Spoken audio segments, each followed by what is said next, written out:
First, my name's Kenneth Bird. My company is Black Series Edition LLC. We got more work, more work, more work, more work, more work, more work, work, and more work. Because, as you know, we have converted our 98% of our screen paint products into a physical projection screen. And this is a fantastic surface. For those of you who choose that you do not want to paint your screens, you don't have to worry about doing that anymore. Hold on for a minute. Let me get some here. Copyright free loft music. I've been listening to that for the last couple of days. It's been driving me crazy. So, just trying to get something else. No copyrights. I'll take this. I'm going to have 45,000 commercials behind it, which I don't like. I don't mind a couple of commercials here and there, but when we just riddled with freaking commercials, it's just insane. But anyway, yeah. So the new acoustic surface is fantastic because it works out in so many ways. As I said before, they're portable. They're fantastic for us to be using for online and offline. This acoustic surface, number one, you get those speakers behind the back of it. Those you have dedicated theater room setups, or if you just have this set up in your living room or wherever you're going to have it at, you can throw your speakers behind the back of it. Sound will transfer through. It's also a fantastic DJ application. You can play your music and have your visual effects in the background while your music plays right through your screen.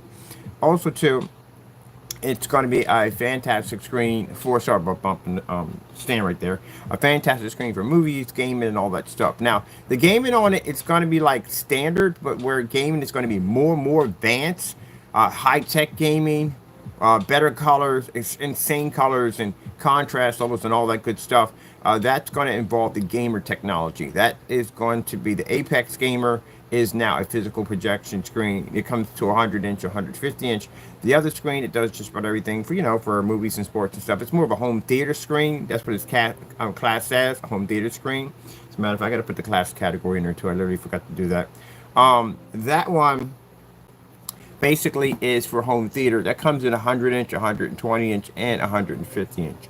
So I need to do that right now. We have the gunmetal, which was just converted over to the physical projection screen. This is completely portable. You can take it anywhere you go. And if you know our coatings, at the end of the day, we don't require expensive projectors. We're not stuck in dark environments. Our color balance is absolutely freaking amazing compared to certified screens, white screens, and gray screens. And our products can be backed up on just about every level. We have more demonstrations than just about anybody on YouTube. We're over 10,000 videos in right now. Once we plateau out there, because we're going to have a ton of videos when we push it in from out there in different places, different locations, different job sites we're going to be on. I was already blessed yesterday to get a major business boost from a fellow I've been going and buying food from. He has several locations. He wants us to put ad tech in, and I told you ad tech is going to be insanely profitable. But he wants us to install the ad tech into his windows, his other storefront. He also wants, he has a good piece of land out there where he has people can sit down and eat. He wants a projection screen out there. So this is going to be nice. And this is also, too, going to bring a ton of business for our company because, again, all these people are going to be seeing that technology every single day. They're going to see that technology. And they're going to want to know where in the world you get a black screen from. And, again, it's just going to spark off a lot of business. I made sure I strategized my business correctly by basically putting ad tech in 4 locations throughout Allentown, which means it would basically spread like wildfire. Anywhere we connect the screen at, it's going to jump. Anywhere. And even he said it out of his mouth. He said, man, you put this screen in this front window, and it's in a major area of traffic that runs past his store. He says, it's going to go off, and it is going to go off. Even he can see it. And yes, there are people that, when they notice this, they're asking us, do we have investors, because they want to be a part of that. Yeah. So, watching the demos, this is why I said why testing is extremely important. And why saying things out of your mouth that are not true, you're going to have to back this up. Because if you're showing a screen that can take on potential sunlight, you literally have to show that it can do this. This is the reason why we have these demonstrations. This is why we tested ad tech on the storefront window. We can actually show our test results of this screen absorbing sunlight. And we know ourselves 100%, which is more important than anything in the world. We know 100% that the screen can do this. Not we show it off, we talk about it on YouTube and not back it up, because this can get you in trouble, a lot of trouble. It's false advertisements, committing fraud. It's a number of things you should not be doing. But anyway, can't wait to get this adventure started. So right now we're just tweaking, getting things ready. I got the thank you cards to make today. All the new, oh, actually got to make the specification back sheets for the Imperior. We have to do that right there. Oh. As soon as this thing will be available. Once the gamer launches, that's when everything triggers. So it doesn't take long to make the gamer. We literally have the formula for every single screen. It concentrated formula and the 3 applications has already been made. Lord already gave us that days ago. We had that days ago already. We're just starting the process of what we need to change everything over. So that's what we're doing right now. We're just going through updates. Now, I told you when I sat there on camera one time, and I hate to bring this up, but it's true. I bring this up because it happened. Someone done it, and it's good to bring it up because it is. It's a good example. When our order was changed at the last minute, when it was shipped over here, we had to do a shopping cart color verification to make sure that the paint wasn't changed out at the last minute. And the lie that was told through PayPal's transcripts was that it was an update. No, that's not an update. That's scamming. That's what that is. An update is what we're doing right now. This is an update. An update takes days, and I mean days, because you have to inform your customers and who you're doing business with that you're going through this transformation, and you have to document everything. So no one can say, hey, he abruptly came out of nowhere and just bam, changed everything on us, and we didn't even know. No, you literally have to send out emails and all kinds of posts, which you're shooting posts. You have to pretty much flood everything showing that you are going through this transformation. So it takes days to do updates, depending on how big a company you are, how much information you have out there. So with that being said, you're telling somebody at the end of the day who is a professional businessman at the end of the day that an update can just happen just like that and roughly without any information. No, that's a lie. That is definitely a lie. They go through a whole transformation of sending you, they do demonstrations and videos and all that stuff. But yeah, well, that's how I know it's a lie. At the end of the day, a lie to somebody who's been in the business longer than you have. I know my stuff at the I definitely know my stuff, trust me. Let me see. So updates take a bit. We are here. We're in shipping. We had to go in here. We had to update everything in shipping. Put in all new policies for shipping. I'm still in here getting this arranged correctly. Because some reason why, I don't know why I put everything in sections, which was not a good idea. The sections run all the way down from here to here. Let me see what we got going on here. So, good morning. Get back to it. If you're building a website should literally take you about just take a couple of days. And you should be knocking out at least about 4 or 5 hours on that website a day. Because it takes a bit. It takes a bit to do it. Let me see.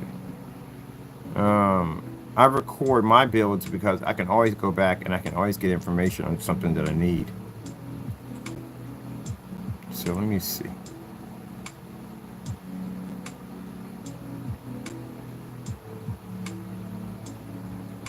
All right, pretty much we have the same duplicate on the other page.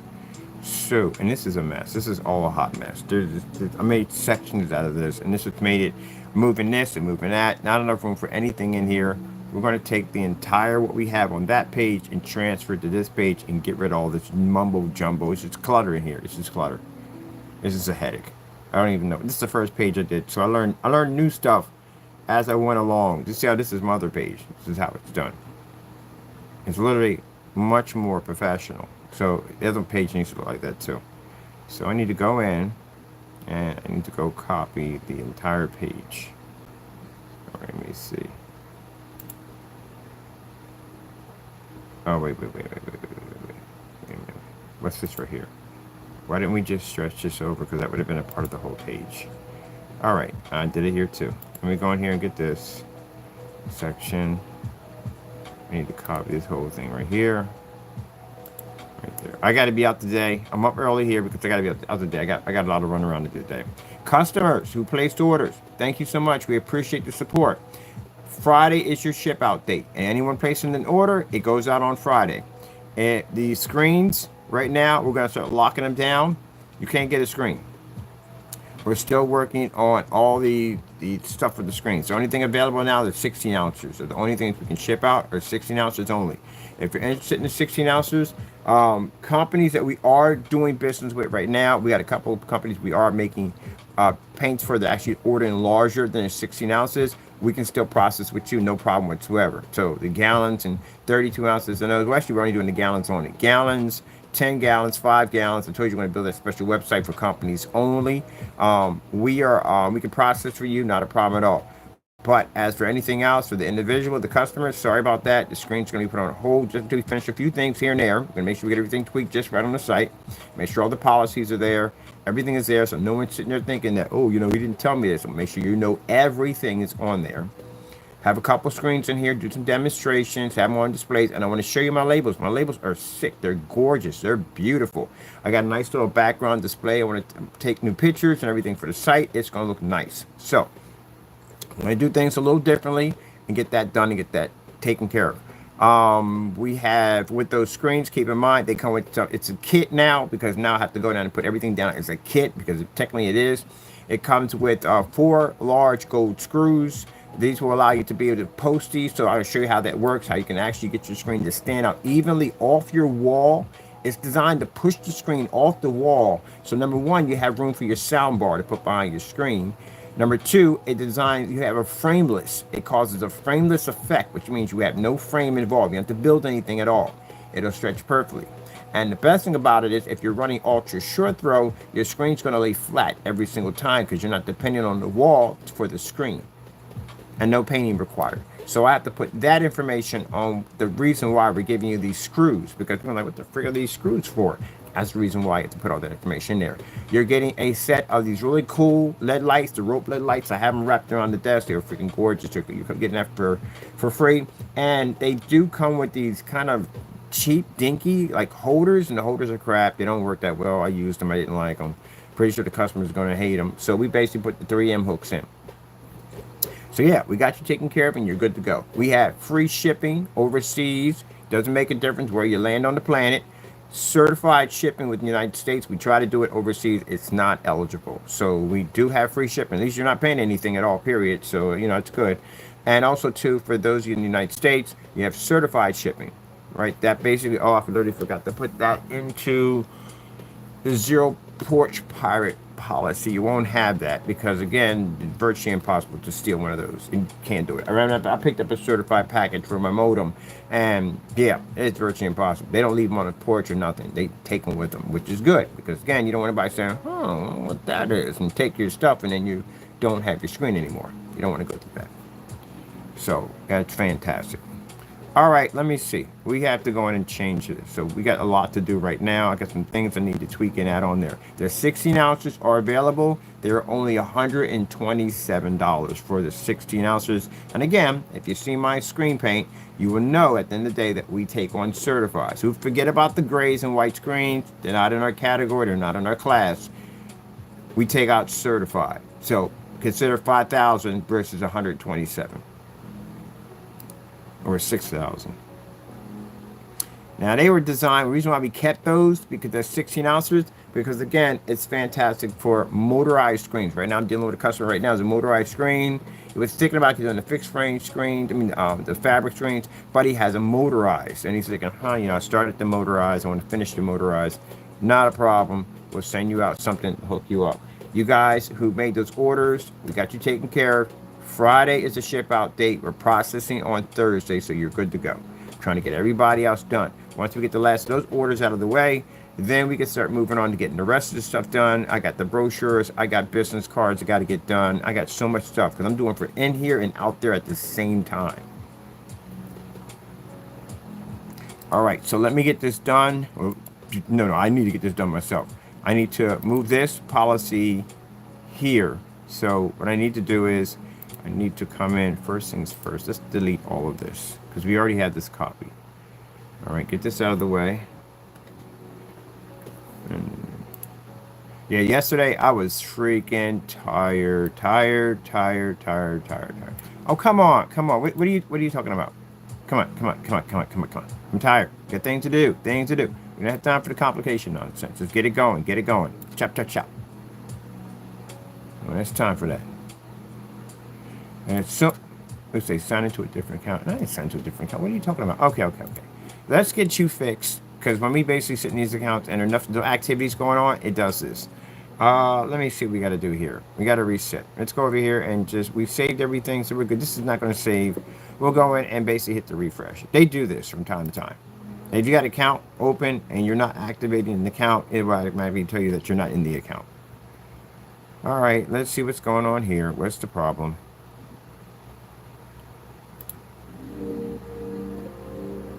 Let's see what the problem is.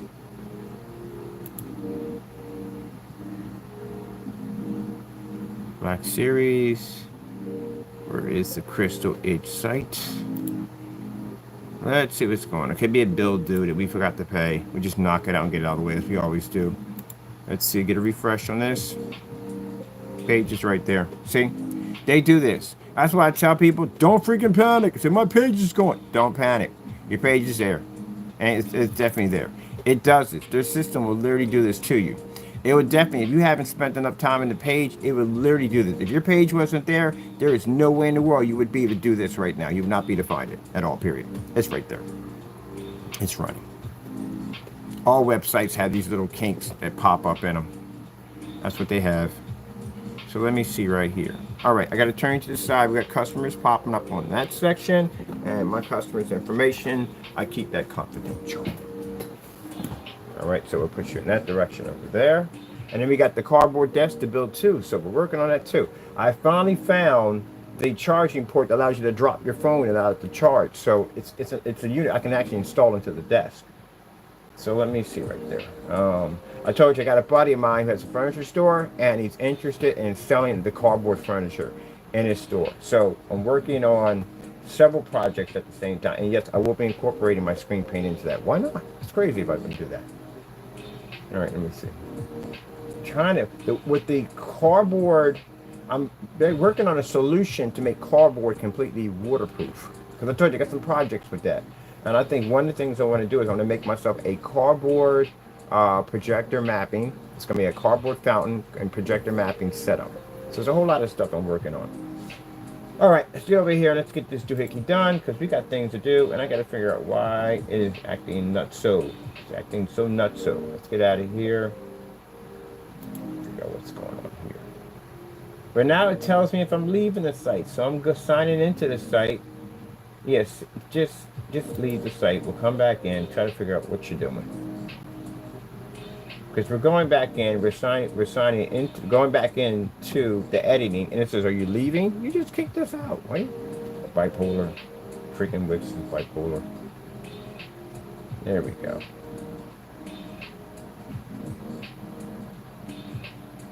All right, now we're back in. Yeah, it does that. It does that. Don't panic. Don't go, oh my God, my page is going. It's not even there. It's there. I just paid for this sucker. Paid my monthly premium cost, pay my domain name cost, pay all that stuff at the end of the day. And we're going to be putting our phone numbers in soon. We got new phone numbers coming in, people. And I got a new phone number coming in for myself. Because my phone number is going to be transferred to my business cards. My business cards are for offline only.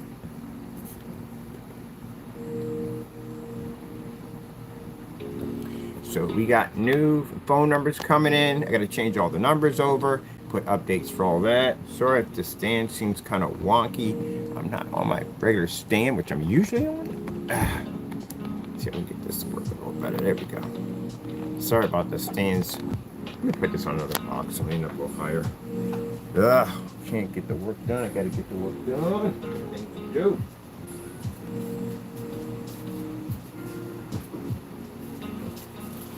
Things to do. See how this fixes it, makes it any better. This stand is much higher than my other stand. That's why.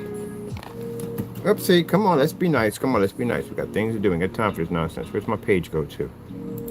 There we go. What you do? This is why how I'm charging my phone. I have my surge protector on top of my desk because the cord to my phone is too short. I know. Buy another one. I just haven't had the time. I literally don't have the time to buy a long enough cord charger because I've been that busy. Just don't have the time. I gotta go to the post office. I gotta pick up 18 boxes to bring down here to get the tables, getting ready working on the table. So I'm kind of bouncing all over the place and getting my customers taken care of. So if my customers think at the end of the day I'm not tending to you, I am. I'm just extremely crazy busy. But they've been very understandable. My customers are beautiful. We get some at the end of the day, and you're going to have some customers that are going, oh, you're going to have other customers that are going to be absolutely godsend. Everybody has it. Everybody goes through it. It's interesting when we have those particular customers who do become problems. You know, the naysayers will find them and go, oh my God, he's doing so many bad things. Because, wow, how many, you go to my track record, I can show you how many returns I have. It's extremely rare. Extremely rare. Yep. I don't do a lot of shipbacks. I really don't. I like doing the shipbacks because it proves that not only does the customer has the product was tested and the customer has it, but the item can be sent back here and we can redo the test all over again on a live stream. Something that other products can't do because you never tested your products and therefore you can't do a ship back or a batch number. So that tells a lot right there. If you can't send it back and they can't test it and right on live stream so you see everything, then you know something's wrong with their product at the end of the day. So we know that from the door. You can't do one of those. Ugh. Let me see you steal that from our site and put that on your page and see what happens. But then again, at the point he's going right now, he really don't care. He really don't. He's self-destructing. He don't care. And I don't want to talk about that. I got things to do. We got too many things to do to talk about that nonsense. All right, let's get over here. And now we're a little higher up and a little closer to the page, which is just a little nicer, right? Sometimes you guys are too far. I'm working on it right now. I got a stand coming in that'll allow me going for the top, one for the bottom, because the table, when we get done with it, oh my goodness. So the table is going to involve detecting screens. We're working on a fitted sheet, tight screen that fits around your tabletop and is coated with the technology. So you can easily turn your table into a projection screen without even touching the table with paint. Isn't that great? That's what we're working on. And I saw these other sections that had all these different fabrics and screens that we can work with. Oh my goodness, we had so much fun with this stuff. So much fun with it. So many things we can do. So that's how I'm doing my table. My screen, which I'm building over here, actually has the screen that we have for the walls, and the tabletop's going to have the fitted. So all I have to do is just overtop my table and I'm done. That's it. All right, so let me see. Let's see what went bonkers in here. We need to go to our shipping. From there, we're going to go to shipping. Let me see. And we're going to have new demonstrations down here. We're going to leave these in here too because we do still paint. Technically, we still sell paint at the end of the day because they're the 16 ounces. We have the 1 gallons for companies, and we have the what's that screen called? It's a we have an invisible technology too. We also have that too, but that's invoice only. You get to call in for those, and we have the projector mapping, which I can't wait to play around with those. I didn't get a chance to do too much with that, but I'm going to do some more with it. All right, let me see. Just get back over here. I need to go to our shipping because that shipping right now is a hot mess. But wait a minute. We need to go to where is the shipping? Oh yeah, now I know what I'm doing. Okay. I understand what that was. I understand. I'm on 2 pages at the same time. I just realized that. So my page, this is the page for the Black Series Edition. That's what that's for. That's the Black Series Edition right there. And I was trying to access the information through editing, which I can't because I'm actually on another page for editing right now. So I need to take that information from here. That's where I should have took it from, right from here. I took it from the actual editing. There we go. So, okay, this is where I should have took it from. This would have been much easier to transfer this one than the other one. That's why it took me out, because it said, hey, you're not on that page anymore. You're in another different website. That's why. I was like, okay. I'm thinking it's them being kind of finicky. I restarted my page for nothing. All right. That's what happens when you work on two websites at the same time. Things get confusing. Let's come over here and let's grab this right here. And we're gonna work on that cleaning up and making that. I'm also too got to go to the search engine. Oh, I forgot about the search engine optimizer. I literally got to go to the search engine optimizer. I got to change everything over to the update. Okay, well, let's see. It's 7 o'clock right now. We have to be out of here at 9 o'clock to get everything taken care of. It's rainy and cold, so I'll be lifting it today. So yeah, gotta be out and about regardless. Let me see. Oh, you really gotta change all that out in there. All right, it's just work. It's more work. This all has to be cleaned up. This is a hot mess. Look at this. This is just, it's just, everything is all over the place. All right, let me see. So, text here. Let's get rid of all this. We don't need any of this here. We're just gonna get rid of all this and put the other one in. They're both the same thing. Okay, I need to come in. What are you for? So you're bouncing up somewhere else. You're here. What is this right here? That's right there. It's one whole page. And what are you for? All right. There's something completely different. All right, let me get you out of here. Figure out exactly what this one is for. I was trying to figure out why that one's not coming up. This is what I'm talking about, the sections, because you don't know what goes to what. Can't change this and can't change that. And it just throws you all over the place. All right, this is one big clean strip here. Here, here, and here. I gotta put some animation design for this. Let's see. Let's blow this up. Oh, that would be sick. All right, we'll do that. We'll do some later, some designs on this. So this design right here will allow you to put any kind of artwork you want. Make the letters come to life. We can actually put mail flowing through shipping. That'd be sick. All right, we're gonna do that for later on. Right now, we need to get this mess done. So add in the element. We're gonna add in some text to it. This is the text we're gonna use right here. And we'll put this here. Make sure we got enough room. And bring it all the way over here. And that's it. And then we're gonna go in and change our font. Size is actually pretty good, so we don't need to change it. Size is at 30. 30. Really? Let me see. Let me bring it down to around. The other one's 22. Let's do 23. Font's good at George. And let's come over here and let's see if we can put what we need to put in here.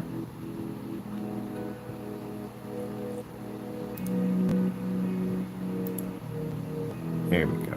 Now, there is the entire shipping information page. Wow, look at this ship back policy. Why did this ship back policy come in so freaking huge? My goodness. I can't even explain that one. I don't even know how that's even possible. Let's go up here. Let's bring it up. We can fix that. It came in monster huge. Everything else came in at normal size. This is literally at 80. It's at 80 in size. That's crazy. What the frick is that all about? What in the world? Seriously?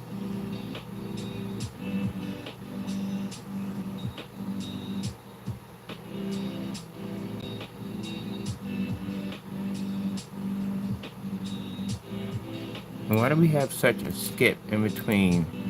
Look at this mess. This is a mess. Look at this. Gotta bring this up to speed. This is right. All right. You're back and you're not doing. You're. Oh my goodness, you're erasing. Why are you erasing? The heck? All right. This is what I'll do. This is what we gotta do. Gotta entertain the madness. Let's take this out. All right, we'll entertain the madness. Let's go over here and let's get that policy from where we get it from. There's a policy here. Policy here. All right. Everything else went in perfectly. Shipback decided to do his own thing. We're gonna go bigger. We want everybody to see us more. That's the shipback policy. See, it should have been this size only. I don't know where in the world why it got so large. No, no, we don't need that. We don't need it. Just this. So we, no, stop it, stop it. Stop it. There we go. All right, copy this. Let's try this again. We should not go into super large mode. Yeah, it's at 80. Why is it freaking at 80 right here? This doesn't make any sense. It's just downright stupid.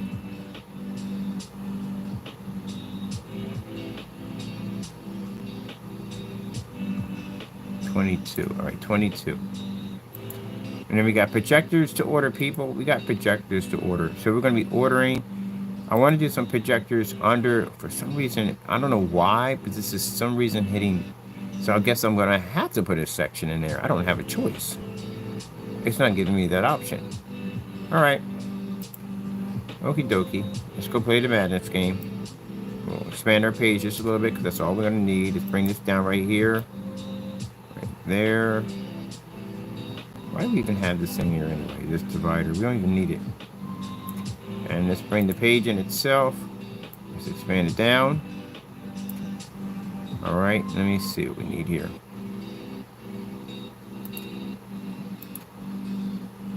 It's crazy. This, for some reason, is reaching 80. Let me see something for a minute. All right, cool. Okay, it definitely adjusts it. Okay, there's the adjustment. Okay, I just learned something new. So basically, if it's giving me a large, like, it's going to do like a large, like 80 or 90, just tap in one of the letters, just any letter, and it adjusts it automatically to the size it's supposed to be at 22. That's where we want it to be at for our size, our font size. We need at 22. So this should be good now.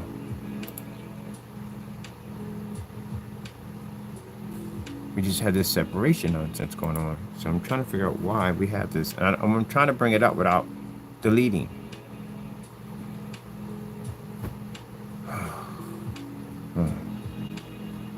Crap, you gotta go through online. I swear it's unbelievable. Page is fighting me now. It's just can't just have a normal day. Just can't come on here and like, hey, let's just get this done. It's gotta be a freaking nightmare along with it. Why is it doing the separation? You're acting like a divorce show. Let me see. Okay. And then again, did not delete the rest of it when I requested. All right. No problem. I know how to play the Madness game too. So what we'll do is we'll fix your wagon.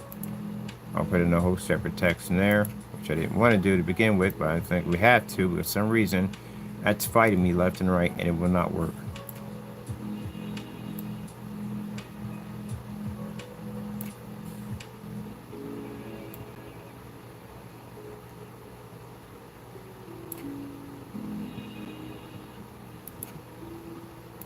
See if we can get it to work now.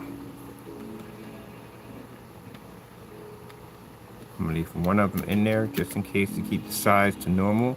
And we're at 39. Gee whiz, really? The freak is the hype? Keep jumping my numbers.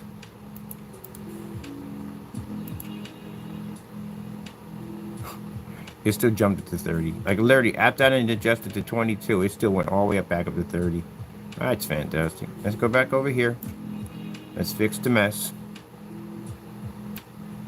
Let's bring it down to what we wanted. What we requested. 22, not 25. 22. Oh my goodness, I swear, if AI definitely gets the ability to have the kind of intelligence to manipulate your stuff, this is why I don't run anything through AI. People are like, oh, but you can just click and this is just automatic. AI will fix it. Yeah. What if AI messes it up? Then what? You're arguing with something that thinks is smarter than you. I'm good. I like to have control at the end of the day. We're at 23. We need to be at, what's the size for all of this? Come here. What do we have here? What's our font size here? 14. Geesh, we're at 14 in here. And we're definitely not at George. So let's see if we can get George in here. Why are we expanding? We need to get George.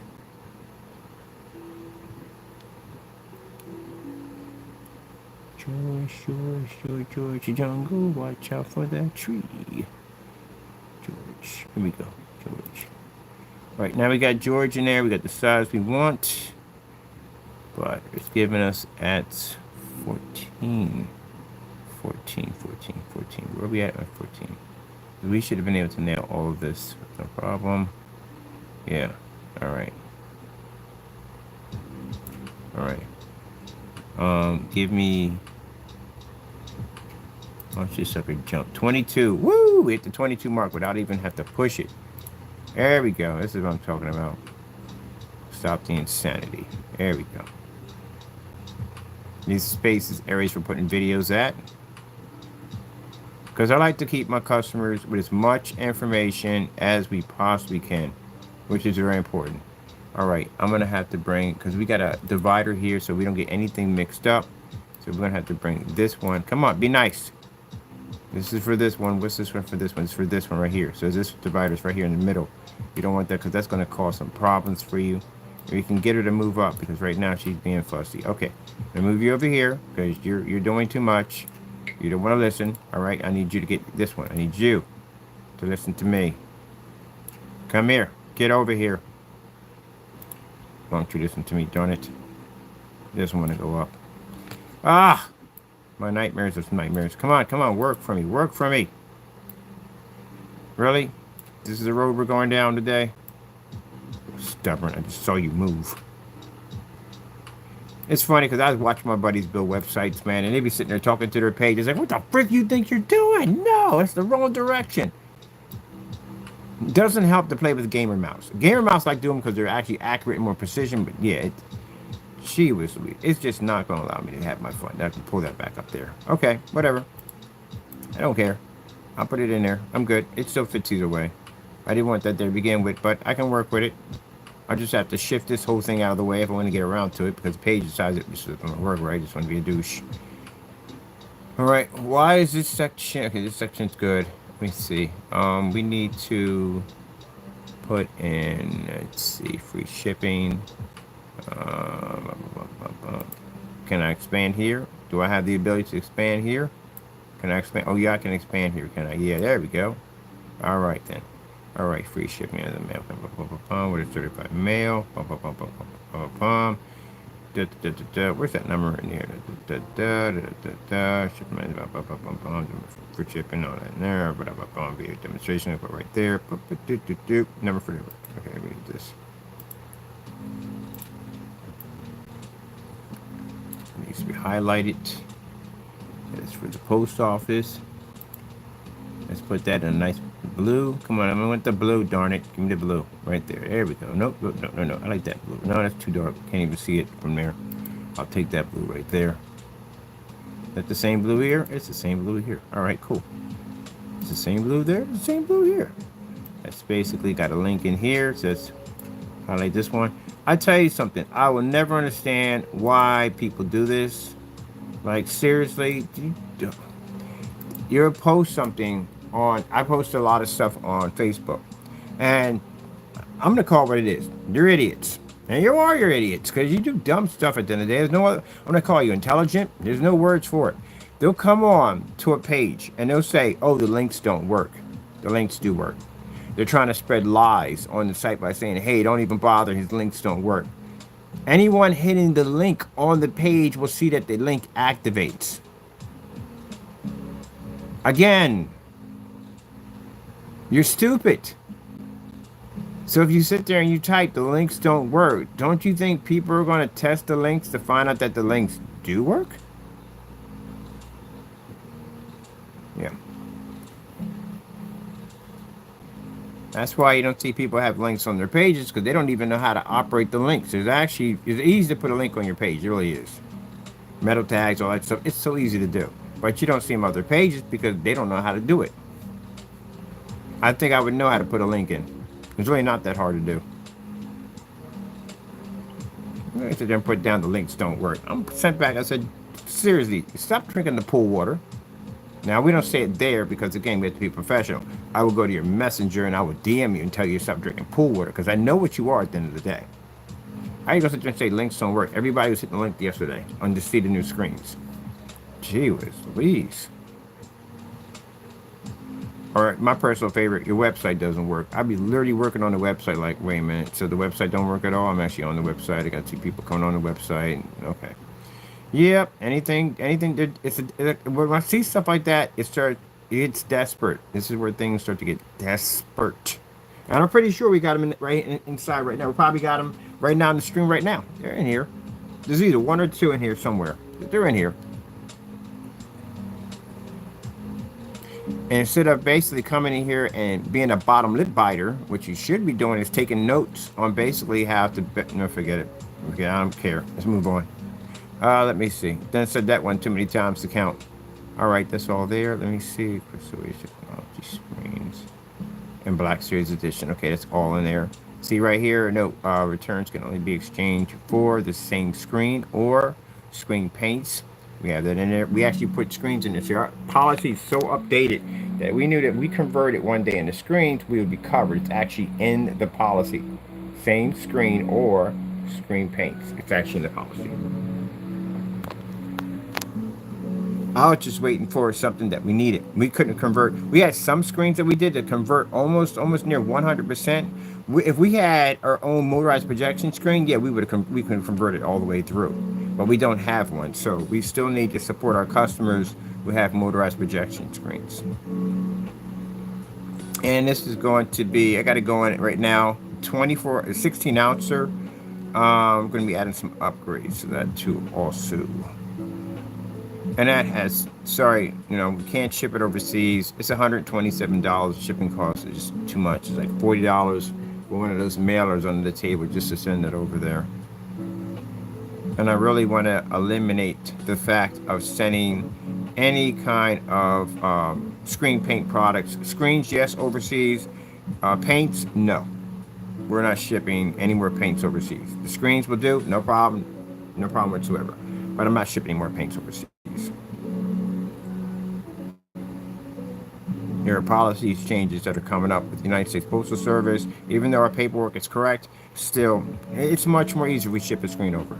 If you ship a product overseas, it's going to take more beating than a screen over here in the United States.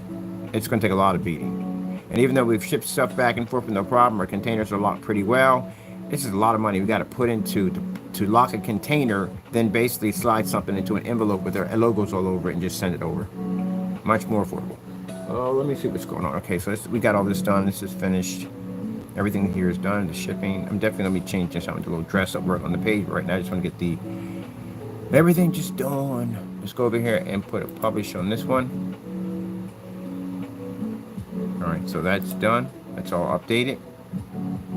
Now, we know if we got any neighbors in the room, you see the size of this shipping policy. It's huge, isn't it? Yeah, these things are big. Your shipping policy is literally supposed to be this big.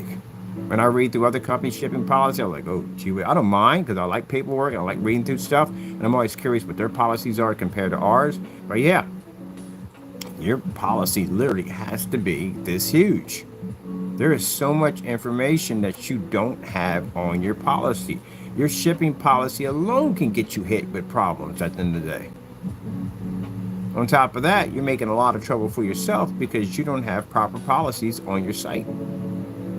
You are now responsible for any act of God, which means if you're shipping a package over and something were to pop up to deter that product from going from A to B, you are now responsible. You have to pay for it, and you have to pay for everything on it, everything. But we got insurance, so we're good. Because even my company is an LLC. This one's in the process of getting the paperwork done already. And the FLE-VT, which we haven't really decided on that name yet, because again, it's going to be a luxury setup. All the sites are being set up for LLCs. Let me see. Oh wait, we got the corporate license coming up pretty soon, so that's different. It's not even an LLC, it's a completely different for the corporate license.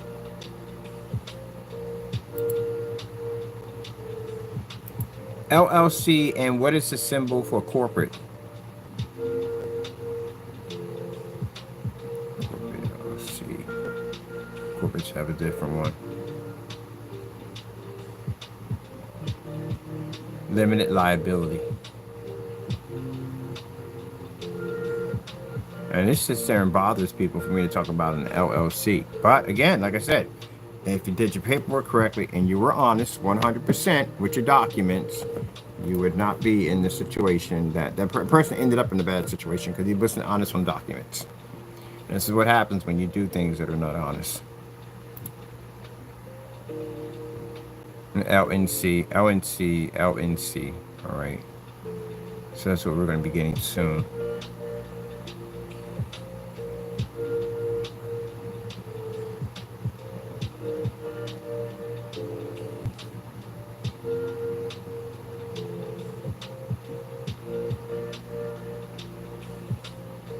And we got to get a logo and trademark for the luxury screens. Got logos and trademark. Well, we got logos and trademarks for everything. Limited liability.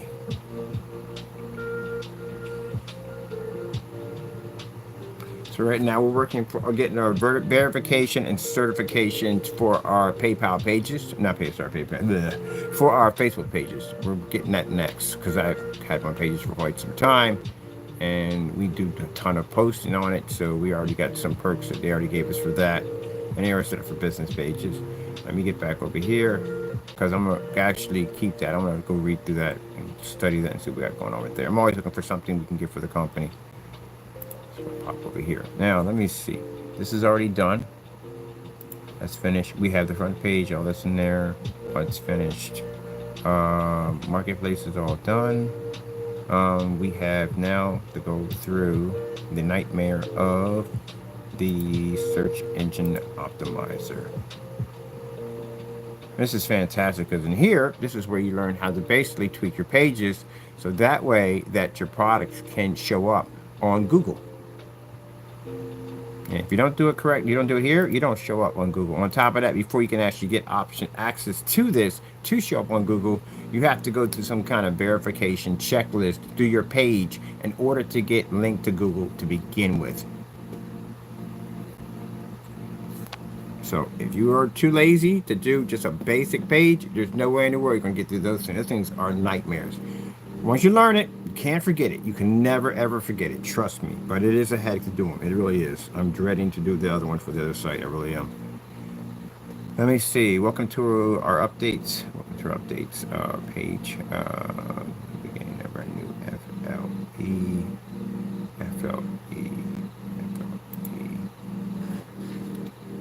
FLE. Yeah. But it's not hard. If you're doing it, it's not really that hard. It isn't. It's tedious. It does. Every single picture, every single video, you have to explain what everything stands for. Everything. Okay, if not, the system is not going to allow you to go to the next check line.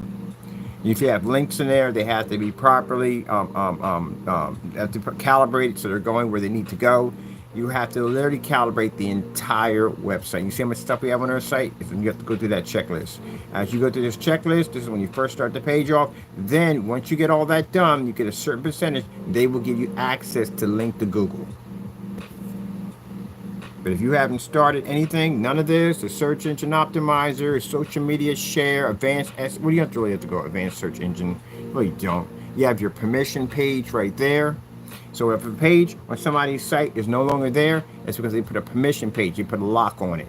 So they made it so that either you can have it, if you have exclusive stuff and it's for exclusive members, you can have it with password only, or I don't even know how that would even work. Somebody could just give out the password. But anyway, you can have a password only, or you can have it where everybody can view the site, or you can have it locked.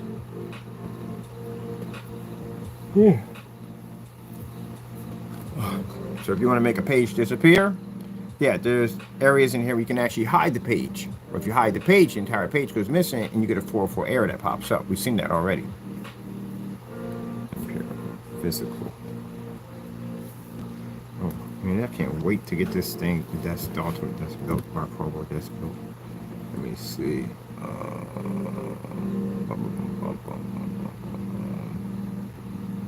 Here's your tags. Let me see, what's the tags? These are the tags we put in here. Home tags. I might have to go into advanced and upgrade something in there. Cause, let me see.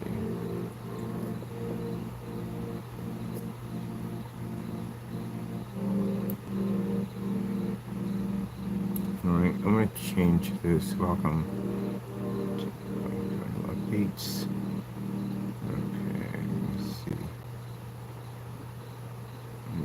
Updates. Home page. You have to put home page because it already knows it's a home page. That's not even needed. Updates. Let's see. Oh, where are the caps on, buddy? Let me see.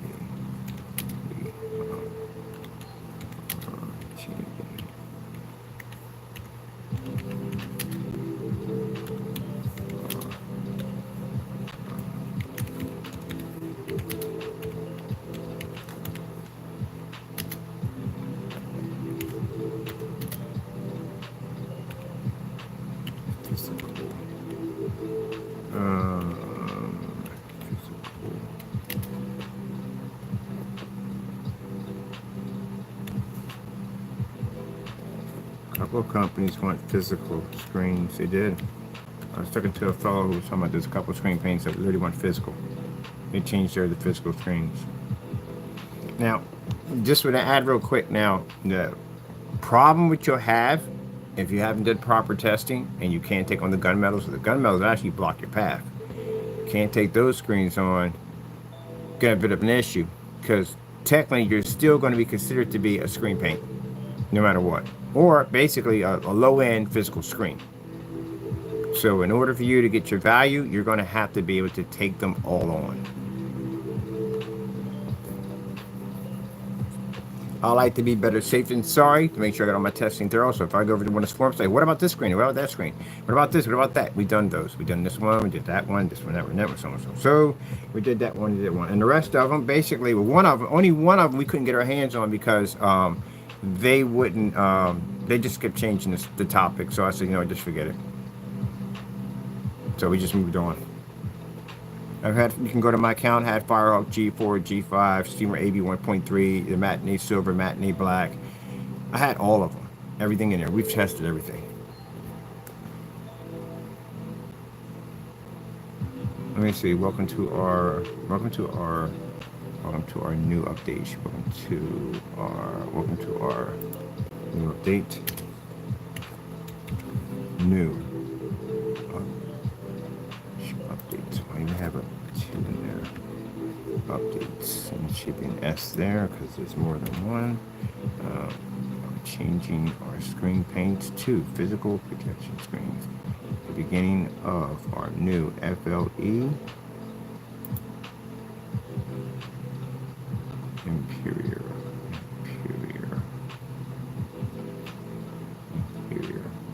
protection screen. Interior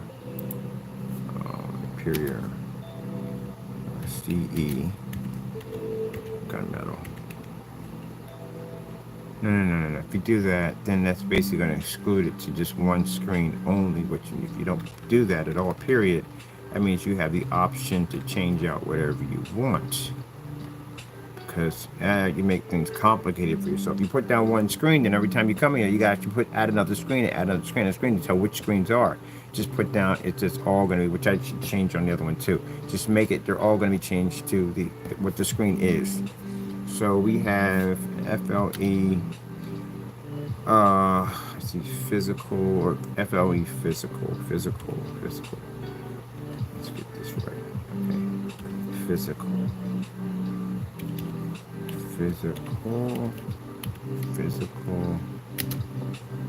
Then we're recapping this. Are we screaming at him now?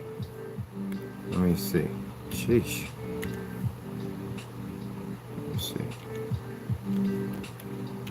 Physical front and rear.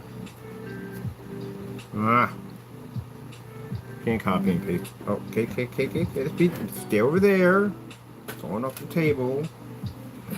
Okay. Let me see. Where are you at?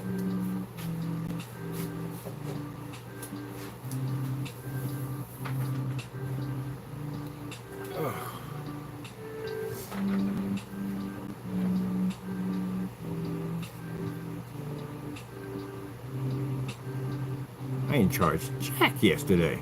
Nothing. Jeez. I was tired yesterday. Let me see. Come on. Acoustic.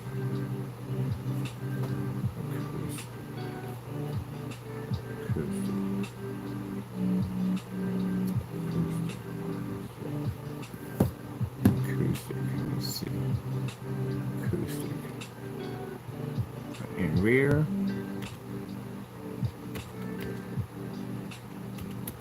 Acoustic. Let's see.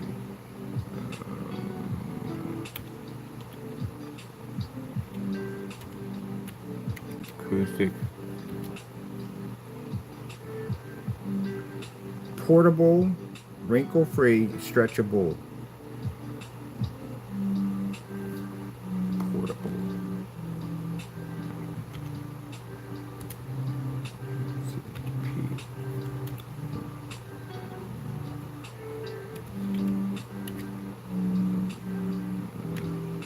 Portable and wrinkle. Wrinkle-free.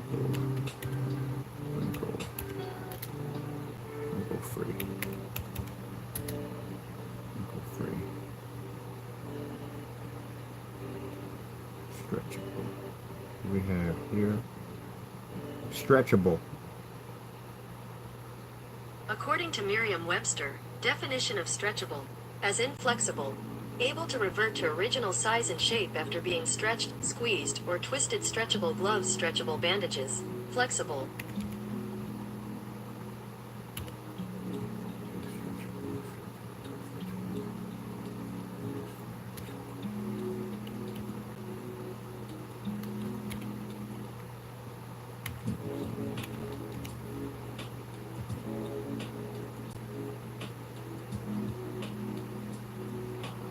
We also got something cool we're working on.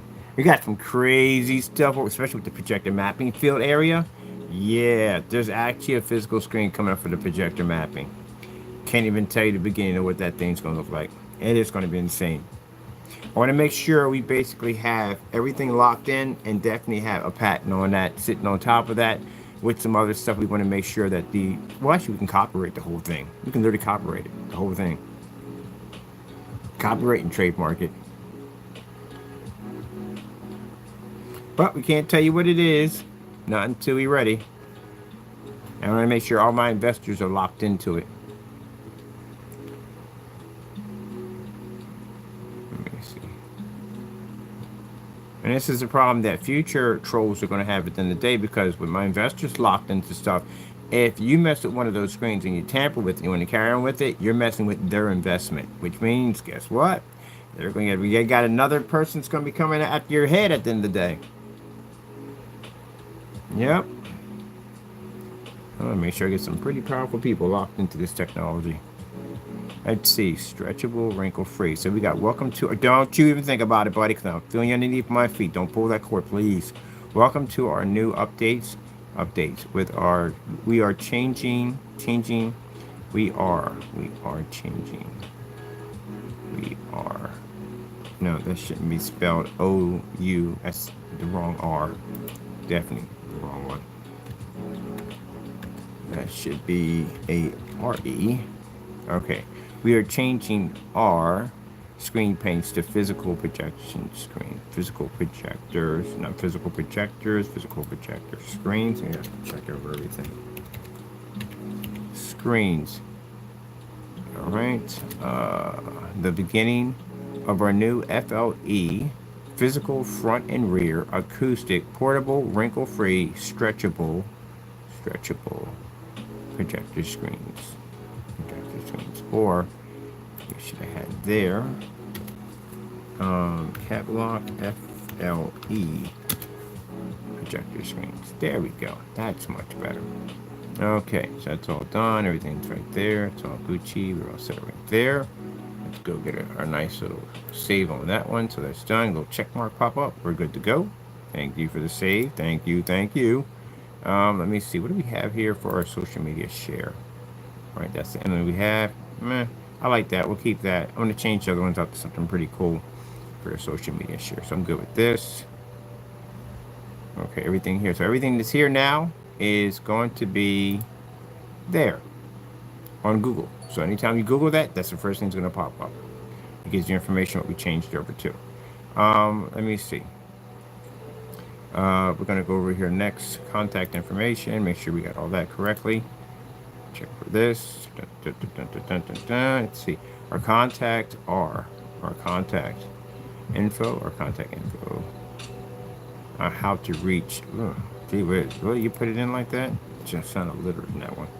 I definitely changed that one. Let me put down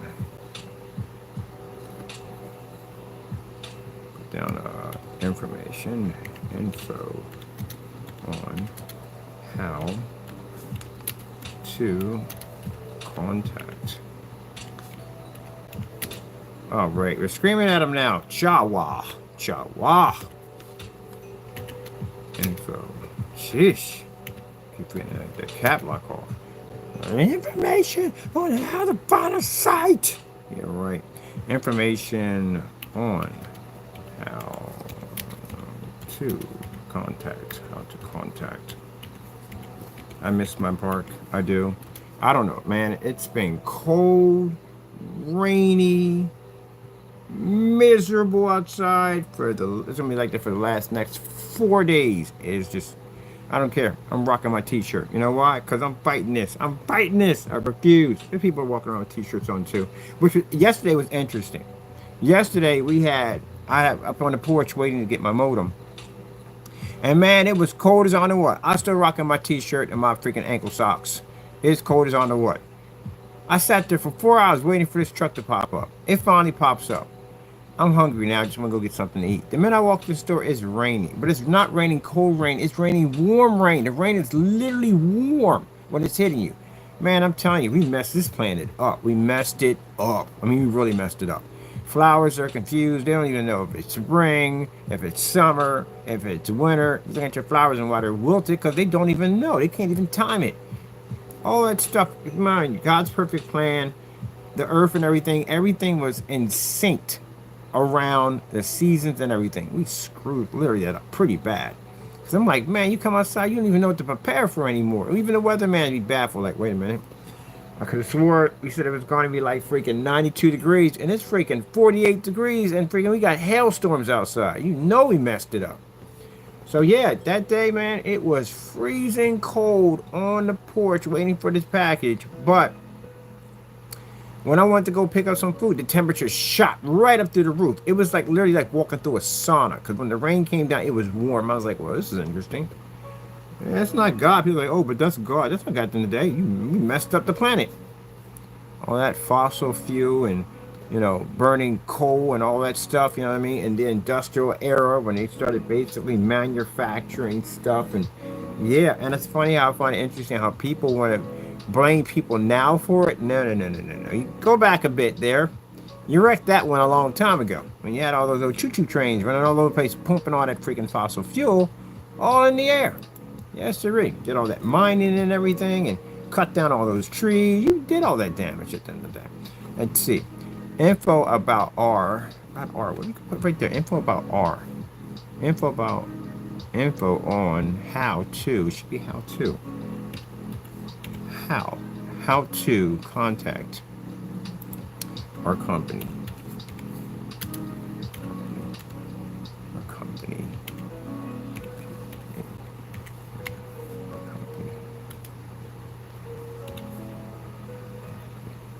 Information on how to contact our company.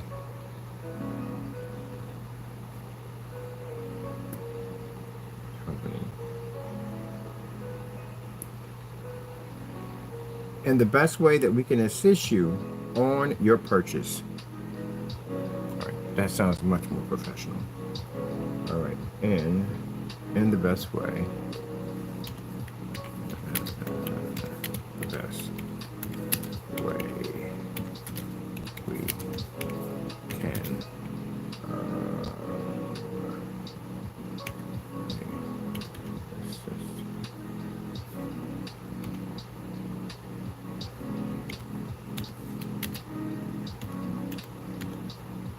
definitely it's you on be nice on your purchase PU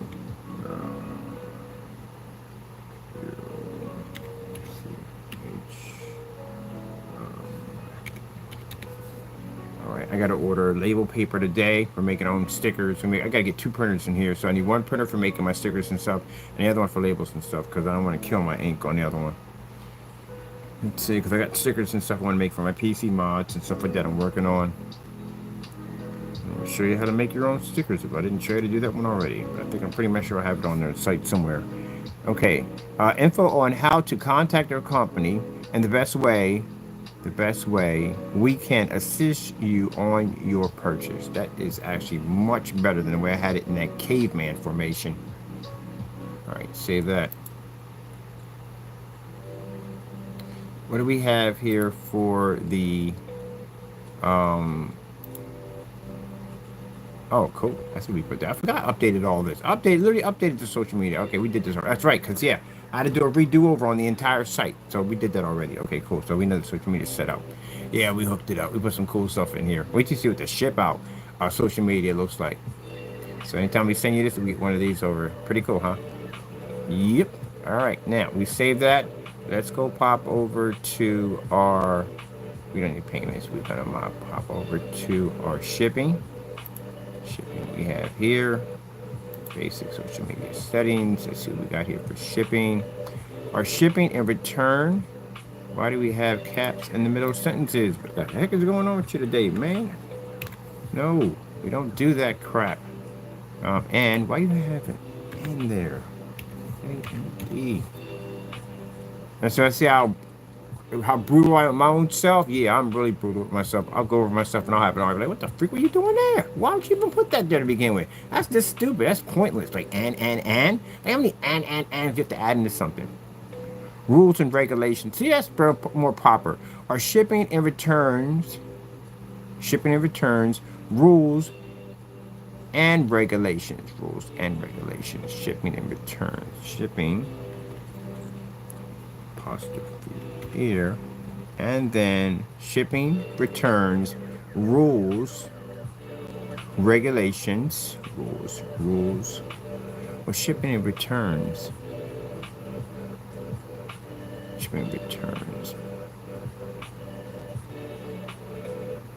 Regulation rules would be actually much more proper to put there instead of that, and then just add another there just to make sense right there. And you just take that off, put that in there, and put in rules. That sounds a lot more easier. And policies, not to put no punctuations in there. Our shipping, returns, regulation, rules, and policies. That's a much more better way of putting it.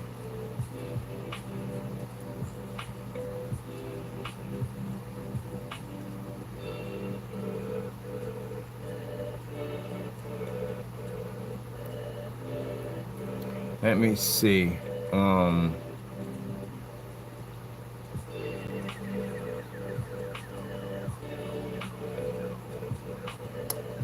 So let me see. Rules and regulations. Okay, shipping and returns, regulation rules, shipping returns, regulation rules, and policies.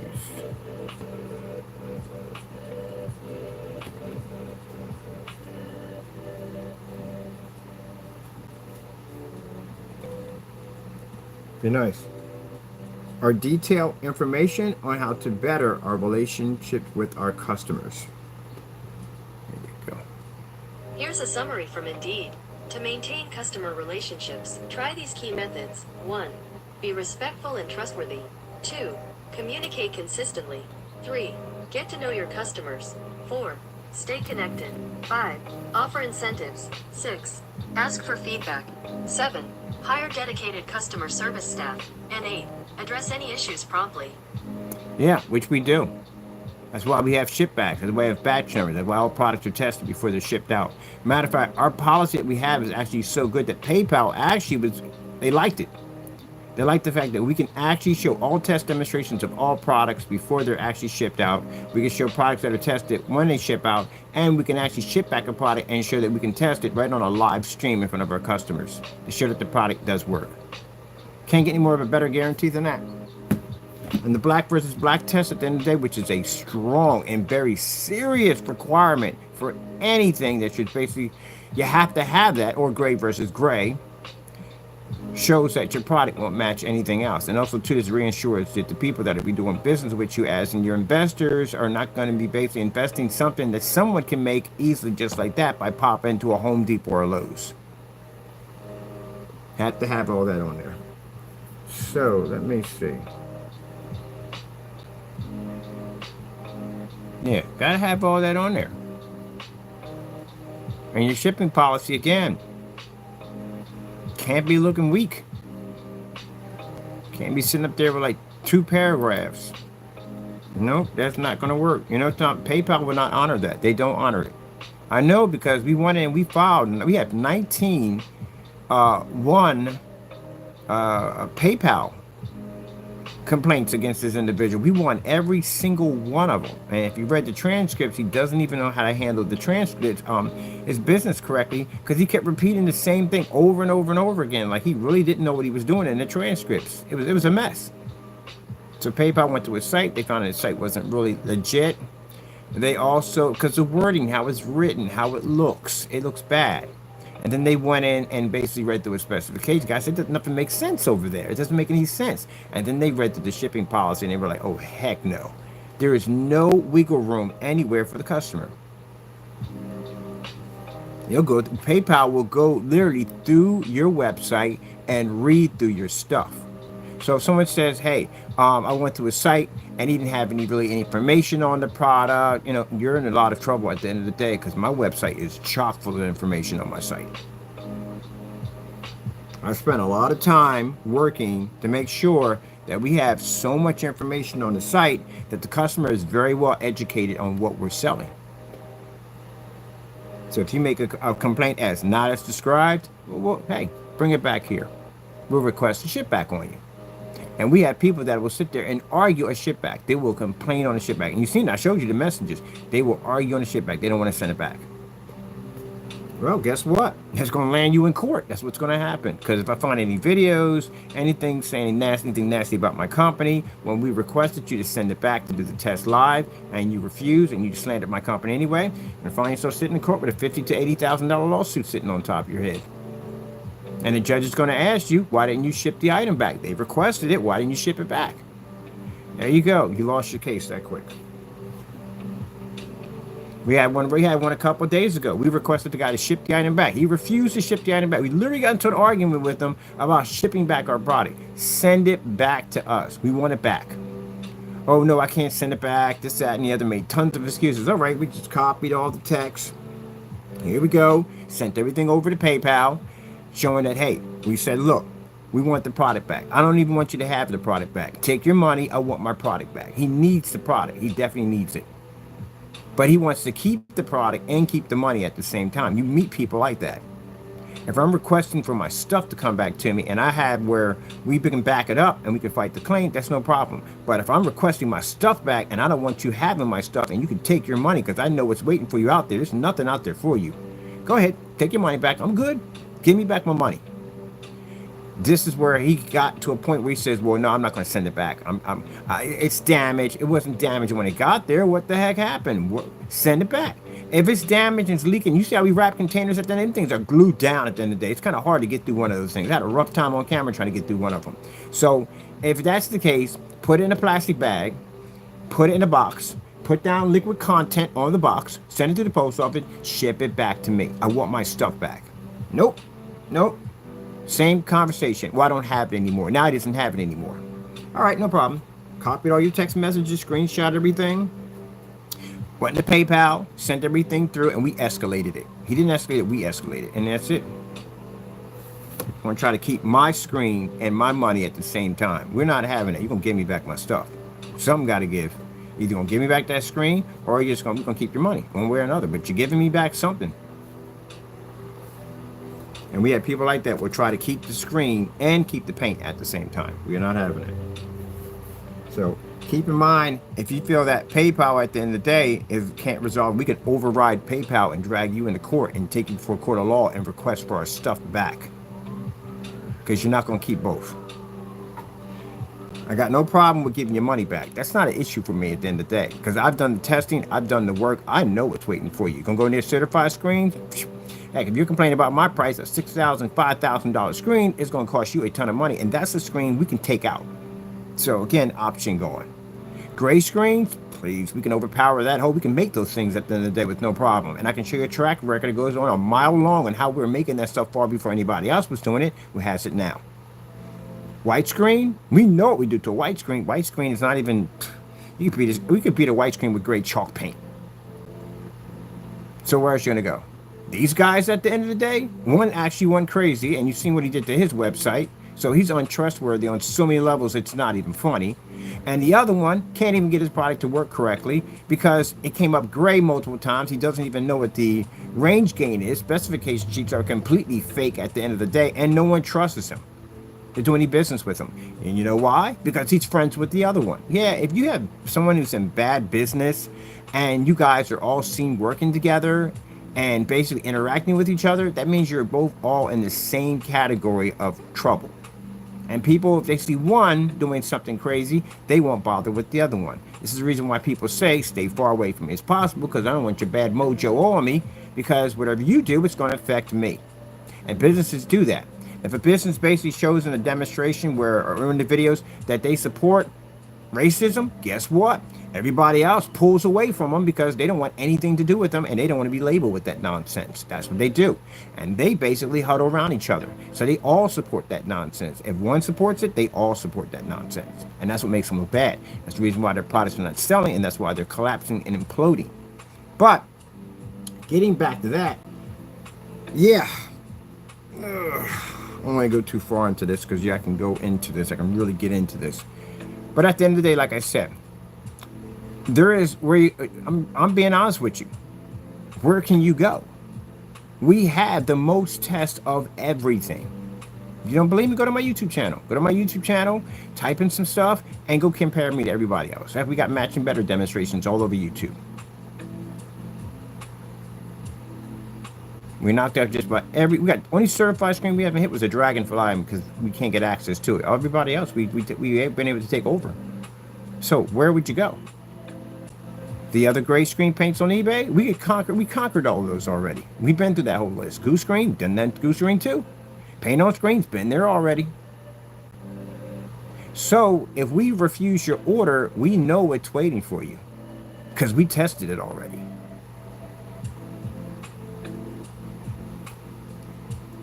So, in the position that I am, and my friend was like, gee whiz, if you're literally in that position, do you know you could charge anything you want for your screens now because there's nothing else left because you did all the tests? And I said, yeah, we could do that.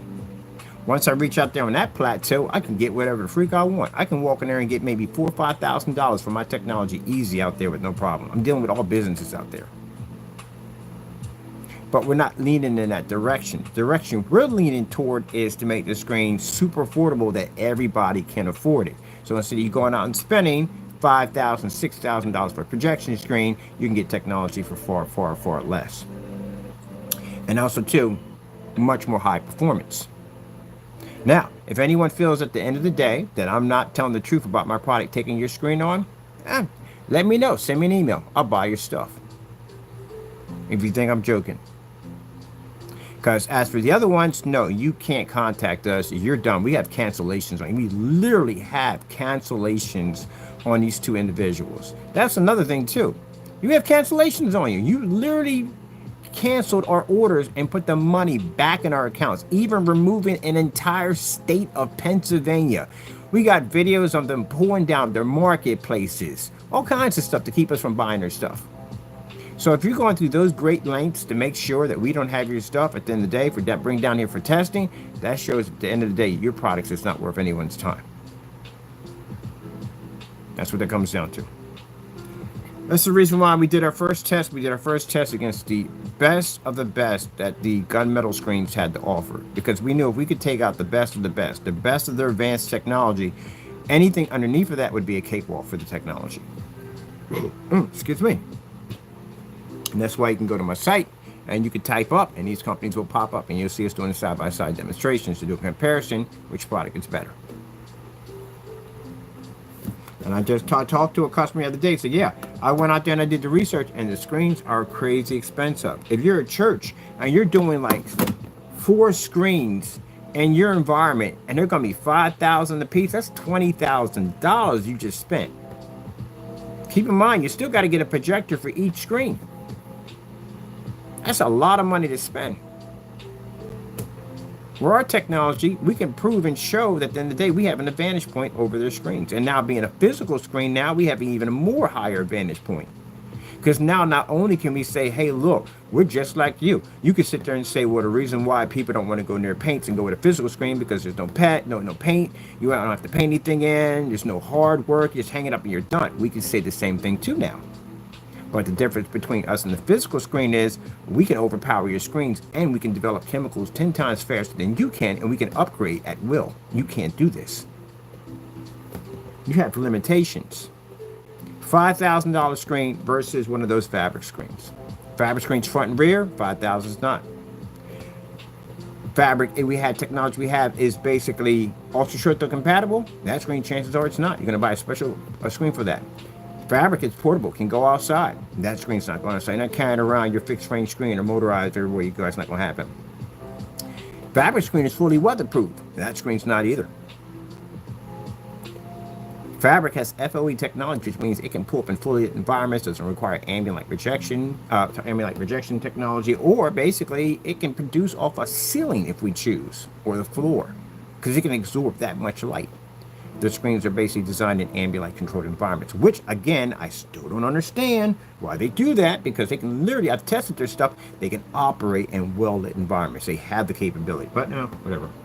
And on top of that, our screens don't require expensive projectors due to the fact that we have something called the Infinity 1 level on the black screens, and that gives them the ability, that's our high-end screens. That would be our high-end screens compared to the rest of them, because we don't require the 2 million to 1, 10 million to 1, 20,000 to 1, or whatever, and this is going to cost you a lot of money when it comes to your projectors, especially your ultra short, though it's going to cost you even more.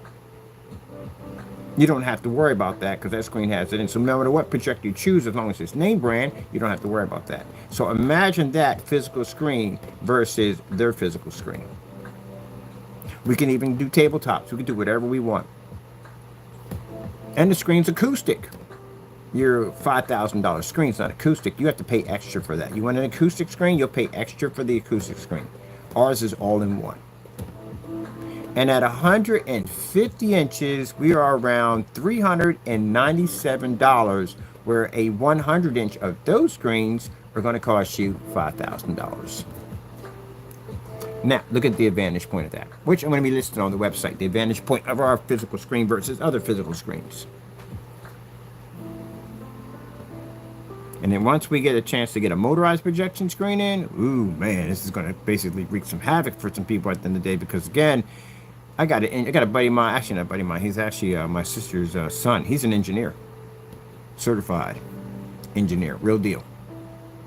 Can build just about anything. He has like a mechanical mind.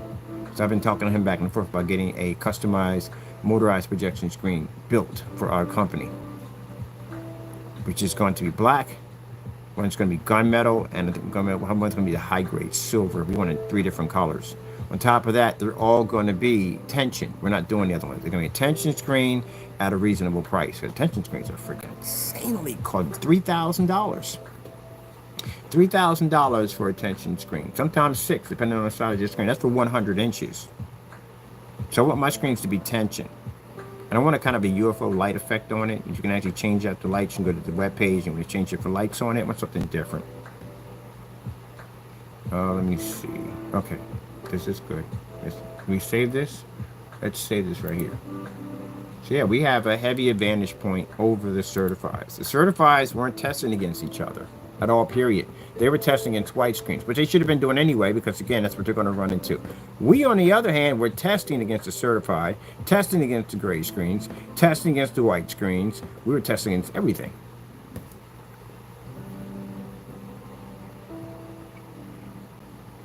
Why do you think they contacted us and told us that we have potential?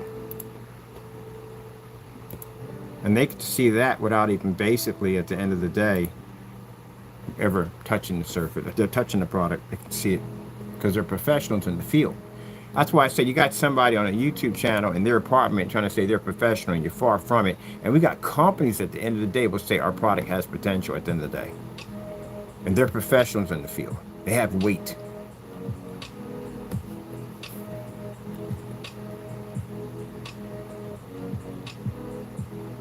So let me see. Let's see. Oh, this is a trash projector page. So this page right here, we're gonna buy some cheap projectors. We're gonna test them and show you how they don't work. Get some 50 crazy lumen projectors, some 8Ks and all that stuff, and it's gonna be a little segment on the page. I'm gonna probably do one video on this, probably 2 videos for every week, and we're gonna buy some projectors and say, oh, you know, trash or pass or whatever. Let me see. Knockoff generic projectors review. Knockoff generic projector review. There we go. And speaking of that, Temu. Gee whiz Louise. I tell you, Temu just constantly, this page, bombards your email, text with so many ads on basically this is on sale, that's on sale, this is on sale, that's on sale, get this, and buy this right here, and your free offer's up, and your free offer, and just when they tell you got free offer and they put a clock on it at a time, like you buy now, you get the free, and you buy now, man, get you addicted to shopping. That's what it does. Yep. And people sit there and they put passwords on everything, and they're real careful about who they let them know their information. Huh, interesting. I'm not gonna put too much into that, but you should figure it out by now. First thing I did, I set up an account because I was curious. I had some family members that did have it because I'm thinking, did you buy anything from that place? I'm like, yeah. And I'm looking at the stuff they're buying, and it seems pretty good. I'm looking at it and everything, but it's just that I'm skeptical about it. I'm like, no, it's something just, for me, doesn't feel right. For me, it doesn't. And then I just set up the app, and gee whiz, they bombarded my account with message after message after message after message. We got this, and this is for sale, that's for sale, so I said, oh, I see what we're doing here. You're getting you hooked on shopping. Can't stop. Some people can't stop. They're addicted to it. They can't stop. Gives them hooked on shopping. It's like getting you addicted to gambling. That's what it does. Shopping can be a problem. It can be just up there with gambling. Yep. When the Home Shopping Club came out and they're on TV, there were people watching that 24/7 at home, watching the Home Shopping Club, buying stuff. You've seen it? Max out their credit cards, blow through their freaking paychecks, savings, and everything, just to get that next deal, just to get that next deal, just to get that next deal. Once you get to a point where basically you can't put down the phone and you're constantly watching everything, yeah, you're already hooked already. That's why I looked at it, I was like, nope, this is designed to get you hooked on shopping. That's what it's designed to do. It's designed to get you hooked on shopping. Now, some people, if you're able to go on there and buy and then be done with it and not be there for a while, you know, so for, you know, but some people in there every single day buying because they're constantly pushing notifications at you constantly all the time. Amazon doesn't do that. Best Buy doesn't do that. Another place does that. They don't push constant bombard of an onslaught of basically messages to buy. 5 more minutes. Get 5 more minutes on the clock. Oh, spin the wheel and you win cash prizes. You win prizes. Yeah. That's designed to get you hooked on shopping.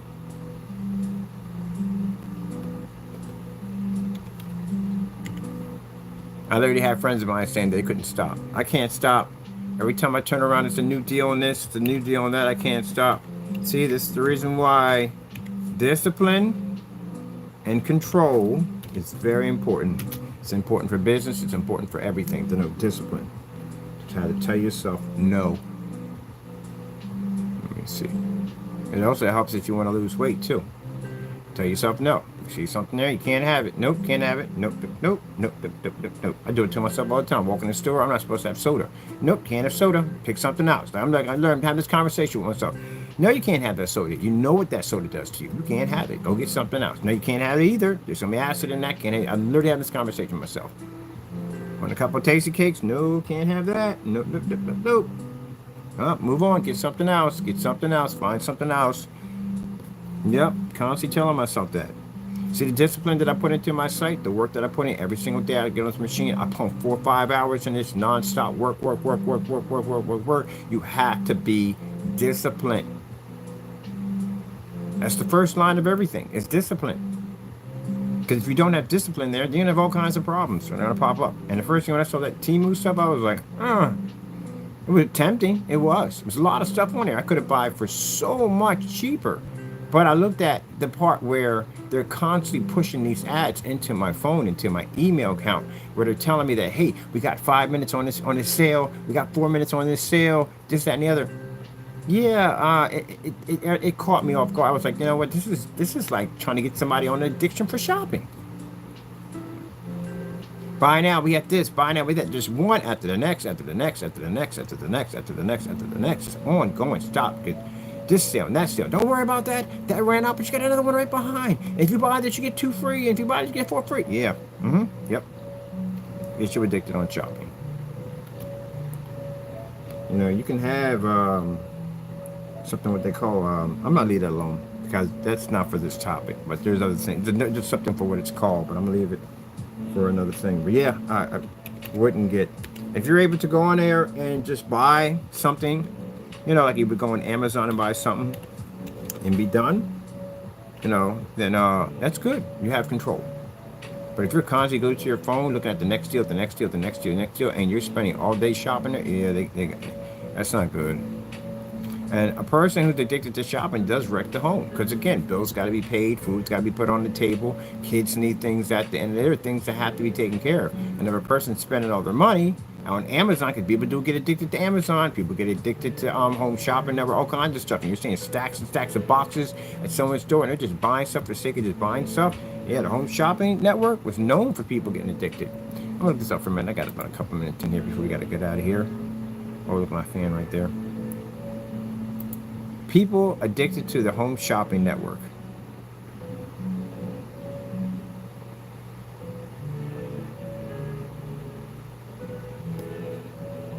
Crazy. Look at this. Home shopping network. And QVC's another one. Spending over $23,000 or $2,300 last year. She had to put parental controls on her TV. It becomes an addiction. Now mind you, they're on TV all the time, running 24/7, all day. Pump, push. And what about this deal? What about that deal? What about this deal? Team was 10 times worse. Because they basically connect to your phone. They have apps. They're connected to your phone and everything. And they constantly pump out deals. Get this deal, get this deal. And people become addicted. People lose their jobs. It's just like being addicted to gambling. Same thing. Temu shopping addiction. Help is available by calling 988-SUICIDE and crisis lifeline No, 988. not wrong section. That number again is 988. Here we go. Yeah, there's pages for people that are addicted. They can't stop buying it. Remember I told you about the movie called Stuff a long time ago? There's all kinds of marketing that they use. Sometimes they use these particular sites for testing on people. You are the guinea pig. And what they do is they see exactly what strategies they can use to get people to buy more. And this can be incorporated into other things as getting you to buy other things at the end of the day.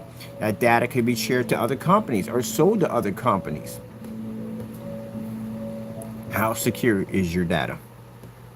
See, you gotta watch this stuff, man. You gotta watch this stuff.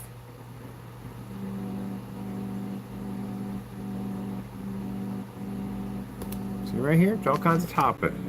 It's very addictive. Temu hooks shoppers amid concern. Yeah, because that's the first thing I saw when I was on the site. I'm looking around, and then I seen the bombardment of no sooner than I hooked up the app. Bam! They were just hitting my account like crazy. I must have had like 13, 14 messages in no time at all. Showing me this deal, that deal, this deal, there. And we got to spin the wheel and win a free prize and all kinds of stuff. That little gimmicks they have in there to make you addicted to shopping. 5 minutes, this sale's gonna end in 5 minutes. You know, if you buy one, you get 2 free. All that stuff like that. Yeah, just to keep you constantly hooked, keep you hooked in. Yeah, you got to see that stuff. I saw it the first time they popped up. Like, nope, delete it right off my account. I already know from the door what it was.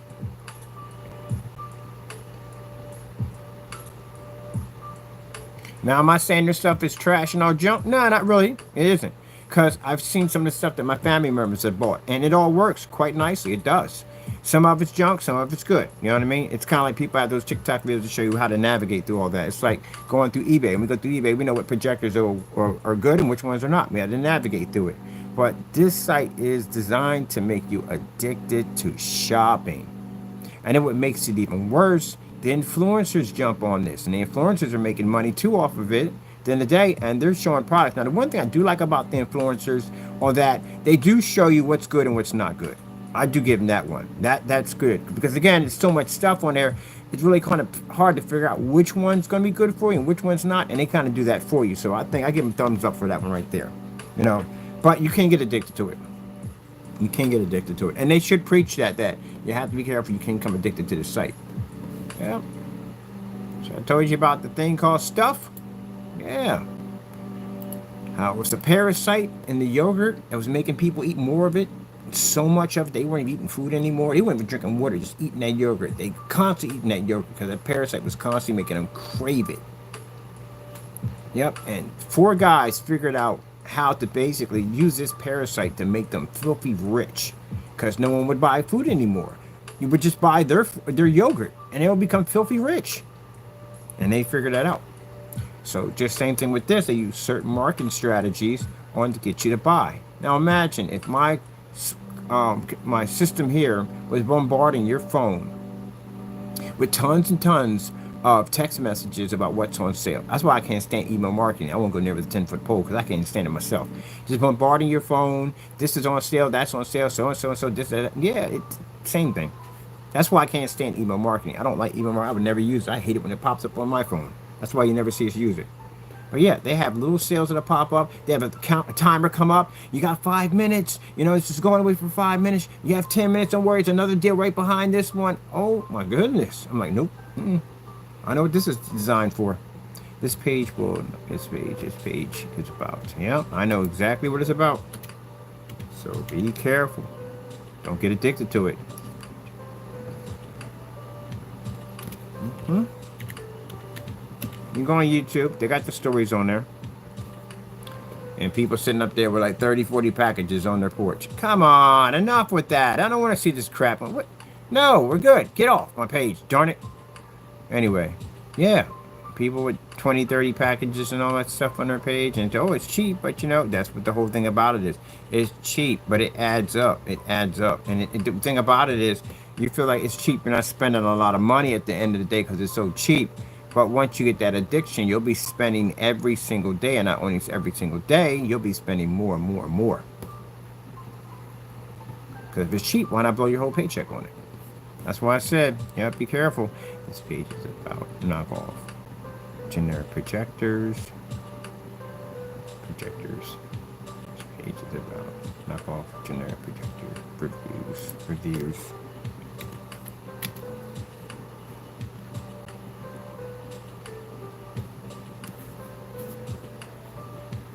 reviews. Let me see. All right, be nice. Let's see. Yep. Come on. Warning our customers on the potential fraud of fake and knockoff projectors. Gee whiz. Warning our customers on the potential fraud of fake and knockoff projectors. And it's funny, you know how I put that in? I Googled that in. Guess what pops up? Us. We pop up. Because we were the ones who basically started telling people, don't buy these machines, they're fake. All I had to do was go into Google and said, warning. I didn't put our company's name or nothing. Warning people that these projectors are fake and knockoff projectors. Look what pops up. Us. Because we did a test. Everybody else was on YouTube basically pushing those projectors, saying, oh, it's a good machine. It's fantastic. I would definitely buy it. I said, man, that thing's a piece of crap out there. Who the frick is endorsing this trash? We went on and did the demonstrations. No, this is crap. Doesn't work. Doesn't work. Yep, this is all us. All us at the end of the day. We keep it real. We keep it real. And you got people who have gray paints at the end of the day and white screens, but gray paints saying, oh, those projectors were perfectly fine. No, they do not. Because if you're using a crap cheapy projector like that on a gray screen, mind you, the gray screen can't produce the contrast level. It can't do anything at the end of the day. It doesn't produce proper color. It doesn't produce proper contrast at the end of the day. So now you're taking a machine that is a fake and you're producing it on a screen that can't produce. Good luck with that combination. As a matter of fact, Valve did that nonsense.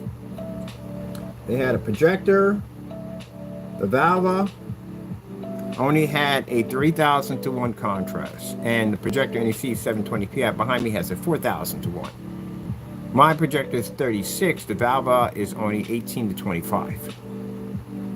And it's not even 4K at that. So for people saying, oh, it's 4K, it's not 4K. It's compressed. It's not 4K. So you're really not getting what you think you're paying for. Technically, you bought a 720p projector. That's right, because it's 1080p base. We actually got that from the person who we had the conversation with that actually was advertising the projector, whether COs or whatever, on their own page, admitted that it was a 1080p based projector. So, it's a lot of money for a 1080p projector. It's not even 4K. Yep. And then they had their own screen they came out with that, again, wasn't gunmetal. It wasn't white. It was light gray. And guess what? Good luck trying to produce contrast on a light gray screen with a projector with a 3,000 to 1 contrast. That's going to work out fantastic. You ain't picking up jack on that. Then the guy who did the demonstration, who boasted about the projector, he matched the gray wall behind him. With a projector, a screen he paid $800 for. He matched a gray wall with it. And then when he did the demonstration versus the white screen, no difference. A $79 eBay projector would have did the same thing at $800. So you got a projector that's 1080p based, not even 4K, has a late old 3000 to 1. These old ones, 2011, 2012s, have 3000 to 1 contrast, so your projector's way outdated on that. You don't even have a 10,000 to 1, and even a 20,000 to 1. You have none of that. You have 3,000 to 1. That's bad. Whew. That you're talking about getting ripped off, and then he bought the screen for $800, which couldn't even beat an eBay white projector and a gray wall that was painted. Oh man, that's jacked up. Yeah, good luck getting your money back. They got a policy in there that's basically a bit of a nightmare. Because I've had people say, well, I got it, but I'm having a difficult time taking it back. Yeah, you're going to have a difficult time taking it back because they already know that you know that we know that we know that you know. Yep. When you have policies that are return policies that are potential nightmares to get things shipped back, that's because they know that you know about what they know. They already know you probably figured it out. And that's why that policy is there.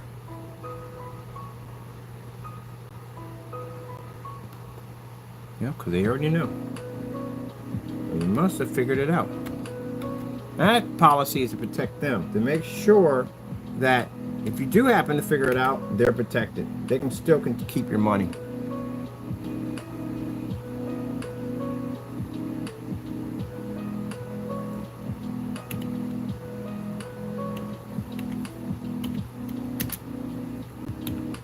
Man, when I had that conversation with Valve's projector, and that guy admitted that, I was like, oh, that is bad. That's really bad. A lot of people bought those machines. And the sad thing about it, people bought that machine also too on the base that they can get a 150-inch screen, which again was virtually impossible because there's no way you can get that. Where would you get the room to compress? If the screen maxes out at 150 inches, where are the extra pixels to compress the image to sharpen it? If you're under the 150, that means you have enough pixels to compress. So you're at 100 inch, a lot of pixels to compress, 120, pixels to compress, 135, anywhere in that range. But as long as you're not in that 150 inch, you're actually in a lot of danger zone because you can't compress. So that means your image is going to come up blurry. If you need firmware to fix the picture quality on your projector, that's extremely bad. That's really bad.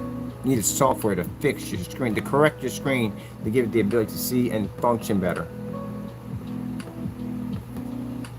Yep, that's a crying shame. And we got machines over here from 2011, 2012, and they could pick up better.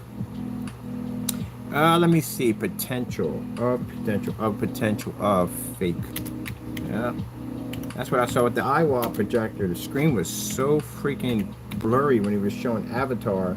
And he says, well, that'll get better once we basically update the firmware. I'm like, what the freak? Did he say update the firmware? Why are we updating firmware?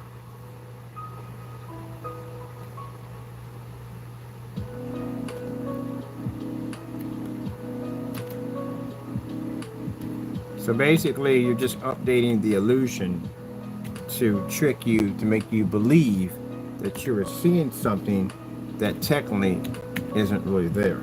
That's pretty much what it comes down to. Like pixel shifting basically gives you the illusion that you're seeing a 4K image when technically you're not. You know how you're going to find out? Hook your PS5 up to it and see what happens. See if it reads it. Hook your computer up to it, see if it reads it. If you're running a 4K signal, those machines are going to be able to pick it up. Anything's going to be able to pick it up. Put your Fire Stick back there. Heck, go out and buy yourself a 4K audio receiver. See if that picks it up. I'm not going to pick it up. All right, that's in there. This page is about knock off generic projectors reviews, projector reviews. Warning our customers. Okay, and let me see. It should be and warning our customers. I'll put that in there. Take this off because that just doesn't sound weird. And let's bring this over too. Gotta tweak the pagey. Gotta tweak the pagey.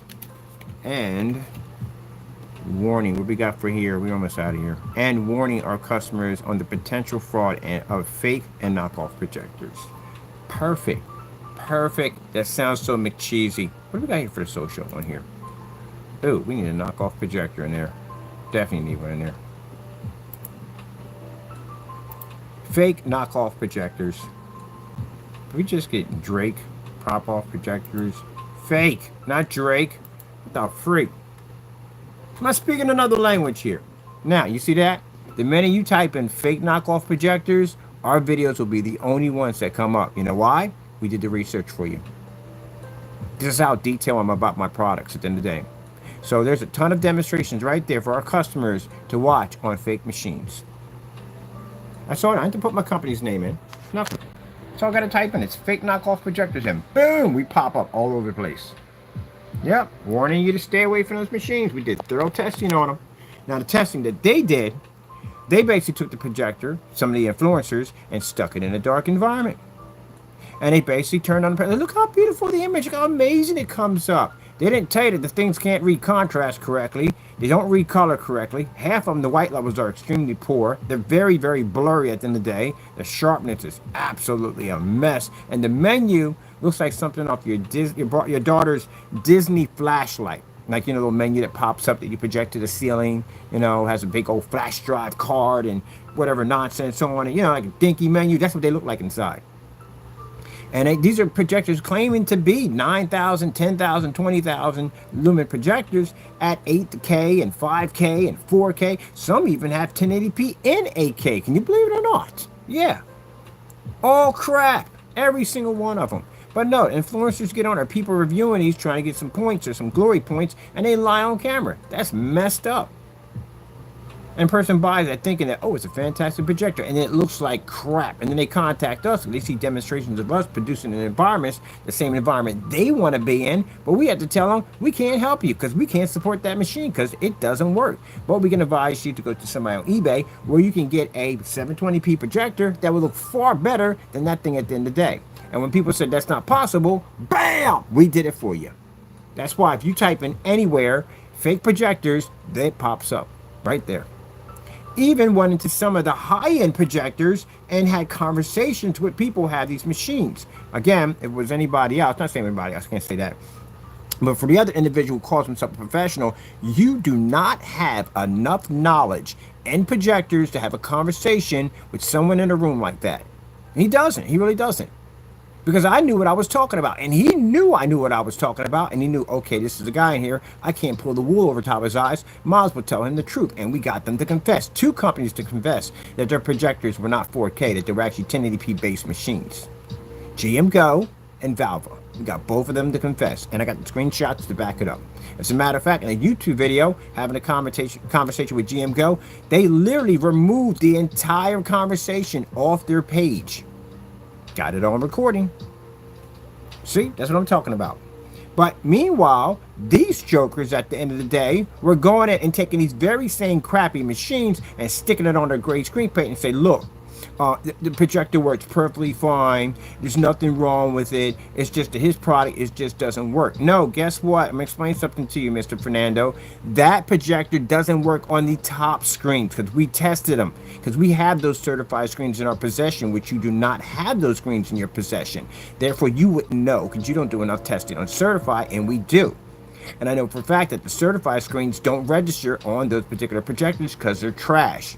When's the last time you've seen one of these big companies come in and show off the Valve machine or the Movie Go or whatever that thing is called on one of their screens? They don't. They have Sony, they have ViewSonic, they have Samsung, they have LG, they have Optima. Those projectors they show off on there. They won't put those projectors on there because they know they're trash.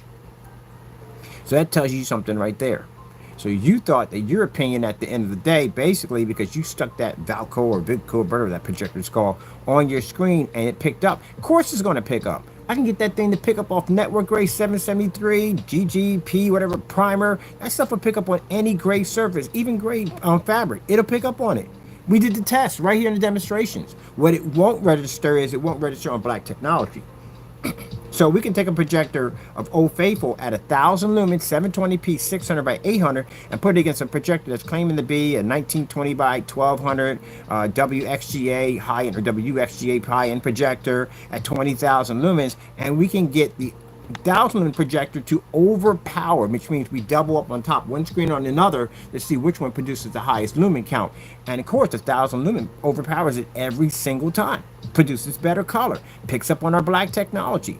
And when we put a gray surface, a white surface, it only picks up on the knockoff projector. Sad thing about that, the gray and white screen produces very poor color in contrast, and it has horrible, horrible ambient light rejection technology, which means they can't read in fully lit environments. You literally have to be in the dark for that projector to pick up. See, did my work. Challenge me on a forum site, you let me know. I guarantee you, I'll get you to pop out. You'll leave. See right here? That right there is a 720p projector right there. 600 by 800 on our technology, picking up perfectly fine. This right here is a projector claiming to be 15,000 lumens at 4K. They do not read on high professional screens. So if that projector doesn't read on your screen, it reads on a white and gray because the screens are considered to be budget screens, bottom dollar screens. That's what they are. And they will pick up on those screens. But what problem do you have when you use on a gray screen? You're stuck in a dark environment. You don't pick up contrast levels and your colors are washed out. Yep. We did it right there. There's a demonstration. We did dozens of them. And I'm planning to start a channel on the Chris Widge site, because we have these on the blacklist, and we're going to go in and we're going to show you, we're going to buy some more random projectors, do some demonstrations outside, because we haven't done enough of the demonstrations outside. We need people who are outside with these projectors. They are trash, and we're going to take them outside. So waste your money at the end of the day so you don't have to waste yours. And I bought a bunch of these projectors. So how in the world is this projector 15,000 lumens and this is only 1,000? Yeah. There's a projector right there.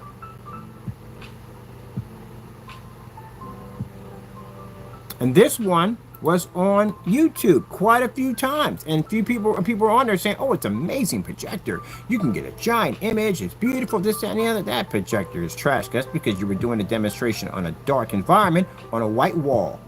Turn your lights on and see what happens to that projector.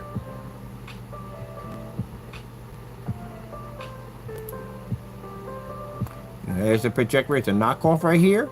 That's 1,000 lumens. So you could have went out and bought a 720p projector for under, see right here, cheap projector, and right there. Oh, sorry, that's the 1,100 lumen projector I have right there, the Sony, at 1,100 lumens. And it's not even using an HDMI port. It's actually using an adapter to run an HDMI port, and that one is running HDMI ports. So some people think, oh, because it has an HDMI port on it, that means the image is going to, no. The resolution is going to be garbage. I mean, it's going to be garbage. Your resolution is going to be down there. You're going to be the equivalent of 480p. Some of you may be at 240p. It's going to be garbage. And this is an old projector beating the crap out of a projector claiming to be a whopping 15,000 lumens. Nope, not going to happen. Now look with the lights out. Now see how the screen, knockoff projector can generate. You have to be in a dark environment. This is a poor image right here. That's the way it's supposed to look. See how nice and bright it is on this side? See how dirty and washed out it is on this side? Yeah. So this is what happens when customers use knockoff projectors with our technology. It doesn't function. This is how bright your image is supposed to be here. 15,000 lumens versus 1100. Now watch this. In my test. This is for your gray screens that are out there. Again, if you're supporting these projectors, you're a scammer. And I'll tell you why. Now see how we have the lights on? That's your paint, Jamie, right there. That is literally your product right there in test and demonstration. Your product picked up on the projector, but look how poor the image looks in a fully lit environment. It washed out. Because again, gray screens don't have ambient light rejection technology. They can't read 100% contrast, and the color levels are poor. Extremely poor. That's what came up in our tests. So if you're a gray screen paint and you're basically vouching for these projectors, saying it's a good buy these, no, don't buy them, because the paint won't help you. It doesn't have the capability, and the projector is trashed from the door. But that's your product right there. That's your Cinemax. I'm sorry, not Cinemax, sorry, Mr. Max. The Metallica Mix 2.0. Now see, we turn the lights on.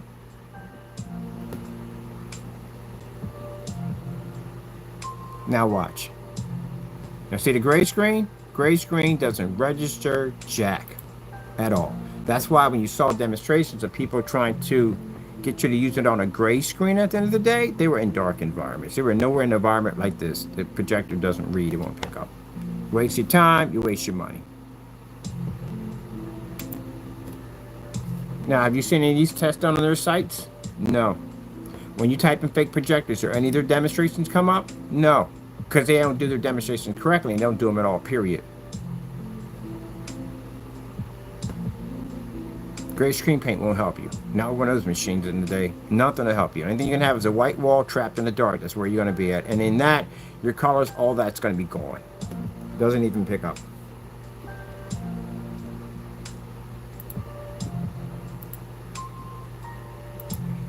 Knock off fake projector policy. Us again.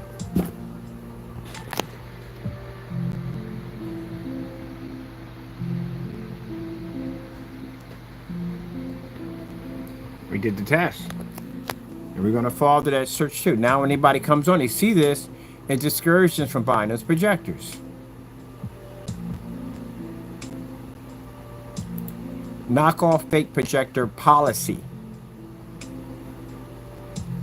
Guess who pops up? We do. Because we did the research. It'll come right up there. Knock off fake projector policy. Our policy literally pops up.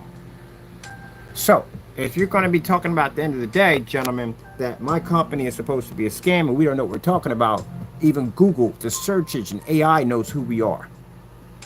The minute you type that in, we pop up. Most advanced screens will be black technology. We pop up. They know who we are. That's literally how much research, how many videos, how much time we have pushed into the system to prove our technology as worthy. You don't pop up anywhere. If we type something into our search engine about you, that's it for you. That's the end of you right there. You will literally pop up everywhere. Any tests, any demonstrations, anything we've done on fake LLCs, perjury on LLCs, products matching house paint, you will literally flash everywhere.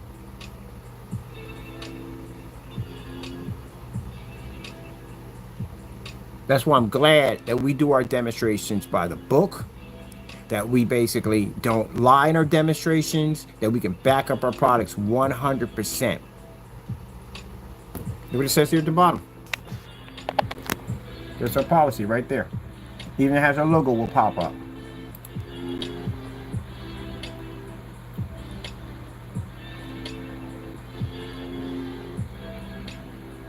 And there's basically talking about tips on buying fake projectors. Now, my next stage, gentlemen, is to make sure when I get out there, I'm going to push and make sure that every company, any business we do business with, will not buy a product without a batch number attached to it. I told you my company's got push. It got a lot of push attached to it. We've been here for a long time. We've been embedded in the system for a very long time. I've been here longer than you have been.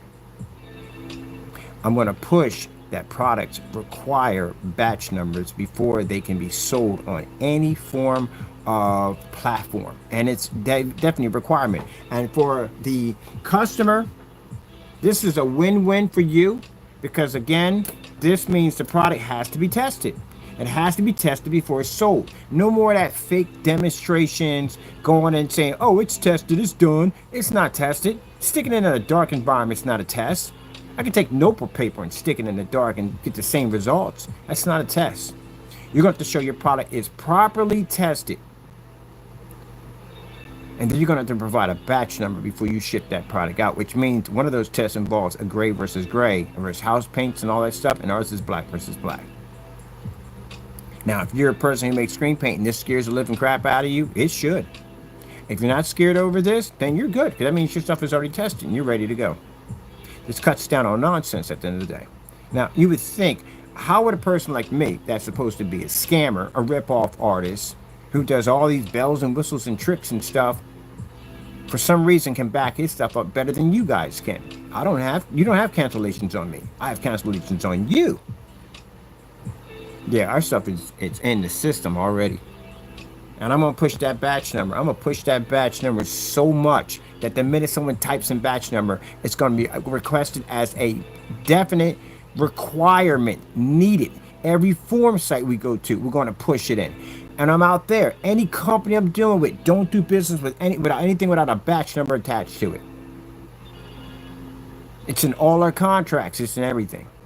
So that's why they get mad. And look at the projectors they name. This is the projector Jamie has right on his account. That's one of the projectors that are trash projector. I told you these things are trash. Watch out for misleading specifications. One of their projector was named because we tested this machine and that machine came out horrible. And he had a nerve to put that on his site as a good projector. They don't know what he's talking about.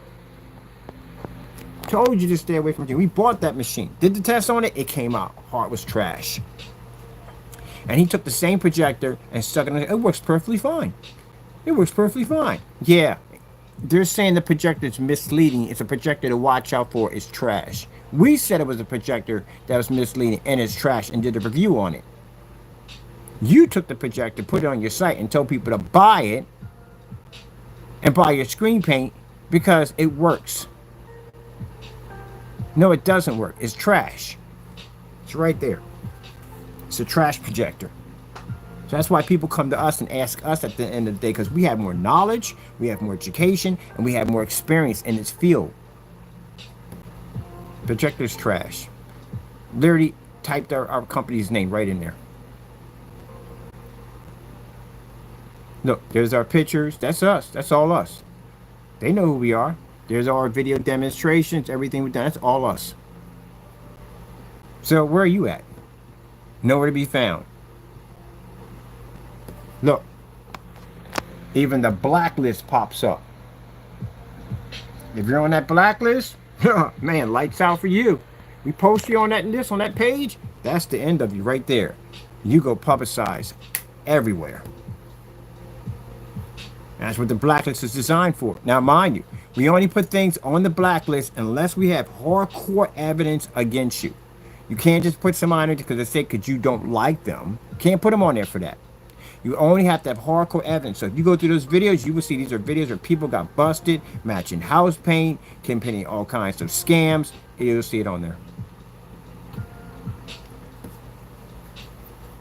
Can't take me to court for the blacklist. You know why? You take me to court for the blacklist, you'll be basically getting yourself in trouble at the end of the day. Because everything on there basically can send you to jail. So you can't sit there and say, oh, I'm going to take them to court. 'Cause no, everything on the blacklist literally can take you to jail. Now, one of the things we're going to do on the blacklist too, we're going to be doing things like lead lights, because there's a couple of lead light companies I wouldn't touch with a 10-foot pole. 10-foot pole wouldn't touch them because their lead lights were trash. Outdoor lights, we had some bad experience with those. They shorted out in a rainstorm. They're supposed to be weatherproof. Don't even know how that happened. Bad projectors we bought.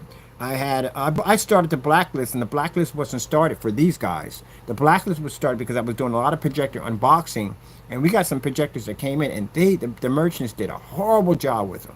The packaging was bad. We got a projector that came in. It was an NEC 4000 or 5000 projector, and when it got there, the box was rattling. He didn't even pack it right. It was busted up. It was damaged. Didn't come on. Lights are all flashing. Indicators are all going off. Contact the guy and said, hey, why would you send me a projector package like this? You know it's going to come broken. Oh, don't worry. Just send it back.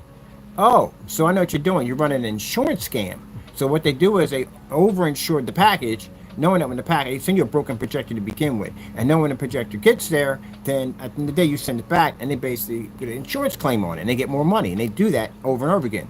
I was ticked off because I needed the freaking projector, and he messed my whole day up.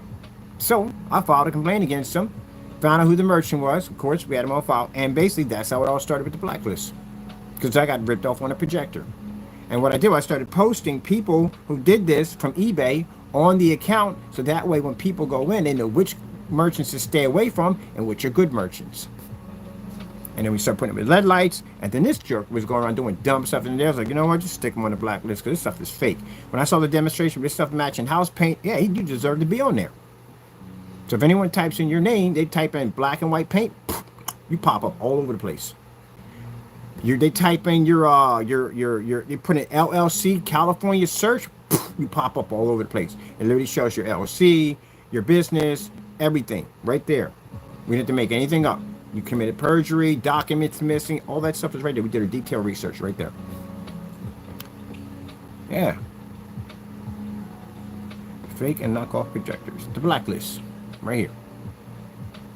When the blacklist first started off, it started off with projectors. You can see right here, this is all projectors right here. These are the projectors we're testing. And then the high-end projectors. We had people who bought our screen paints, and they had these high-end projectors. And I said, look, you knew it wasn't going to work. Why did you buy it? Well, I thought because of my projector specification. No. So we designed this high-grade silver that would pick up on the screen, give them a better image, and trade for pictures.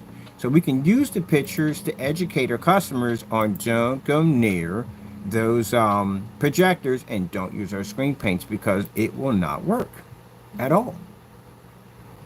Like Mr. Matthews, who wanted to use a projector and continue to slander my company by saying our product didn't work.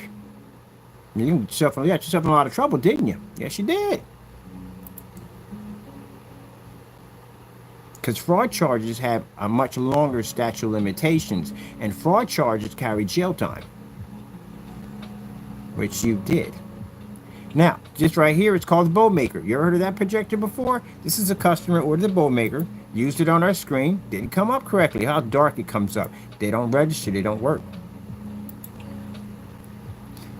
So, in trade for his pictures, give me some pictures. I'll put them onto the site. I'll send you something high quality to pick up on your projector. And that's what we did. For trade for pictures. I got another set of pictures coming up here too. I got to get them on there. I haven't had time, but I got some other ones on there from these portable projectors on here. But yeah, they don't work at all.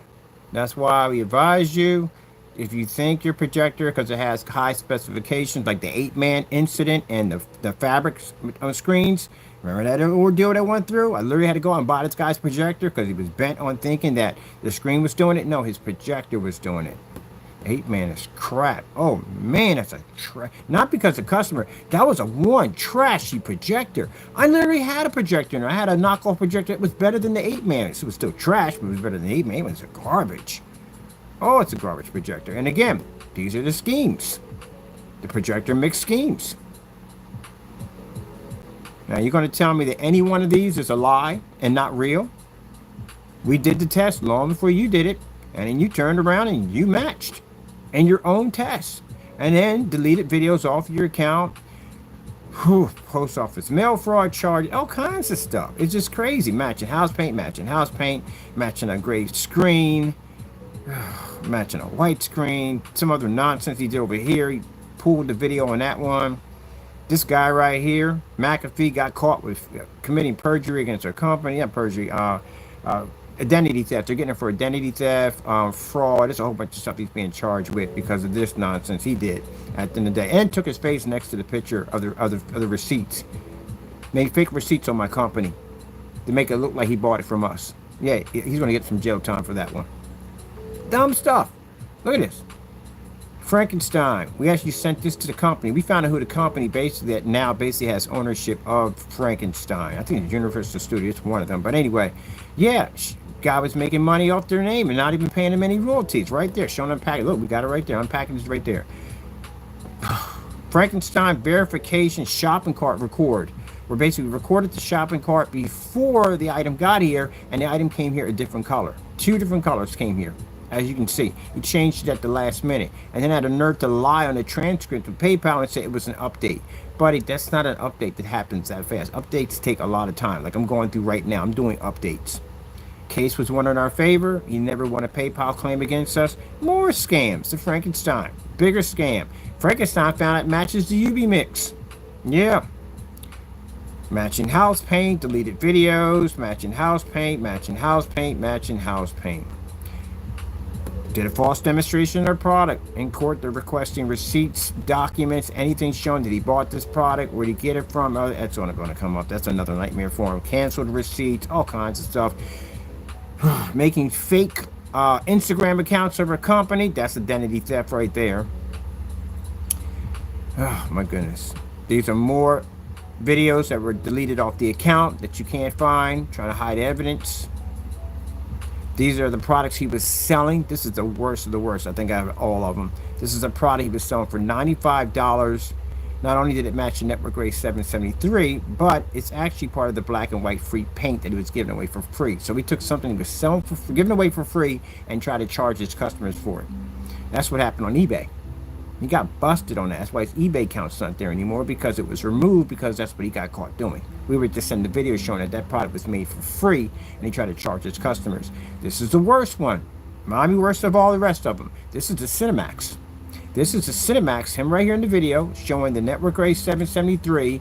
And not only, we can show the courts at the end of the day, and this was probably about 2 years back, and we can show him that not only did he do the test and it matched, but he continued to sell it on his website, which you can go to his website and you can see right now he's still trying to sell it. This is where he stole Google images off Google. I don't know how bad that gets. You have a 4K laser projector and you literally had to steal Google images to make your product look good. And there's still images on his site. Oh, by the way, you have the Black Series edition in there on your site, and he's being sued for that for copyright infringements.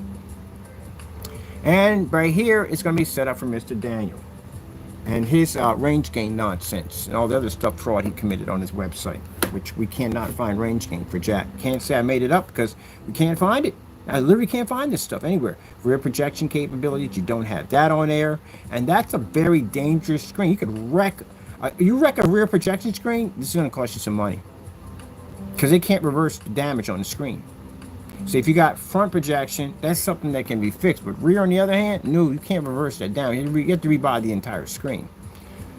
Yeah, so that's all that right there.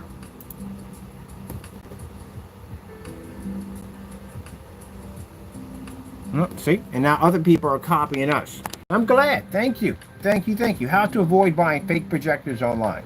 Yeah, because the influencers, yeah, you know what I'm talking about. One on YouTube, and you got paid a little money, and you basically are talking about, it's an excellent projector. Look how it looks in the dark. It looks fantastic. The picture quality looks amazing. Look at the contrast. Look at the color. I'm on the other end like, what the freak? That thing is trash. That's trash. It's all trash. But look at this and look at this. GM Go literally had a nerve to say that their projector, if you use it with an ambient light projection screen, that it basically goes from 22, something like 22 to 37. Are you freaking kidding me? So the lumen count changes? Valve projector, trash. IWA projector, trash. You seen the demonstration did the IWA projector? Literally. They had the lights 21 feet in the air. You're complaining about lights 21 feet in the air? The average ceiling's not 21 feet, you know that, right? Then the screen that was 150 inch, which would be a little higher, closer to the ceiling, it was inside of a booth. And then he had a nerve to sit there and say, well, you know, the screen was fuzzy and blurry. Wait till the firmware updates. So let me get this trying to spend $5,000 for a projector. I gotta sit there and wait for the firmware to update so I can actually see the screen correctly. That's stupid. Yeah. And another one. That's another expensive setup right there. Then they have their own screens. I told you it's only a matter of time before they get their own screens. And they say, well, if you really want to get the best quality from our projector, I would suggest you use our screen. It's a gray screen. The other guy sat there and said, we're in a fully lit environment. You can literally see on the side that the hallway was fully lit. And the booth that he was in was so dark, you couldn't even see the side of the serial numbers on the side of the projector. Not enough the controller that was sitting next to it, the gaming controller. Oh my goodness. Yeah, they need to make a policy to get these companies at the end of the day. And you know who's responsible for that crap at the end of the day? Freaking Amazon and eBay. Because they pump those suckers out like there's no tomorrow. It's jacked up when they sit there and they talk about their policies. They want to cut down on scamming and people getting ripped off. But the very same companies who make these crappy projectors, you allow these projectors to flow through your marketplace. You allow them to be sold through your marketplace. You don't monitor any of that whatsoever. And that's the reason why you got so much of that junk all over the internet. And the poor customer who's buying a projector for the first time and doesn't know much, they get caught up in that dumb nonsense at the end of the day. That's why I said that I was very not upset, but very disappointed, Fernando, that you would go in and support that particular projector knowing they're trash. They're scammers. Well, a scammer supports scammer. That's pretty much what it comes down to. And it's named as one as a projector that should never be bought. Look at it. These are all the ones we've done, all the testing we've done on these projectors. Where is your test at? Nowhere to be found. Could you support that nonsense?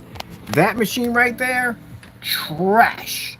Absolute trash. I bought it brand new and it was garbage. Matter of fact, Old Faithful beat that projector. Well, piece of trash. Yeah, people will do anything to sell their screen paint, won't they? So a projector that we deny that we won't touch with a 10-foot pole, you will touch. That tells you right there from the door and how much he knows. I'm not saying this to be mean to him at the end of the day, but it's true. You endorse something that was trash, and you endorsed it because it's a better way to say, hey, look, you could buy that cheap projector and use it on my product. And that projector's trash right there. They tell you right there. It's one of the projectors to watch out for. Yeah, that projector is trash. I got that thing now. I was like, oh my goodness. And they get worse than that. They get more expensive. They make a more expensive model.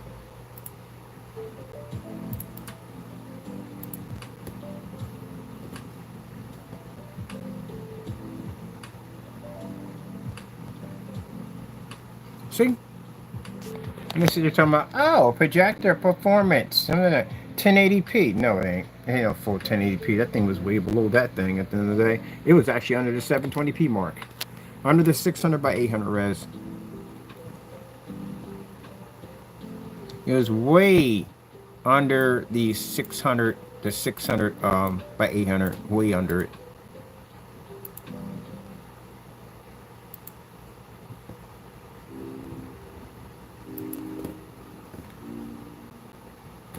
So he went and got that projector to try to say, oh, he doesn't know what he's talking about. I suggest you buy that projector because it doesn't work on his product because his product is a scam. Yeah, Jamie, our products work.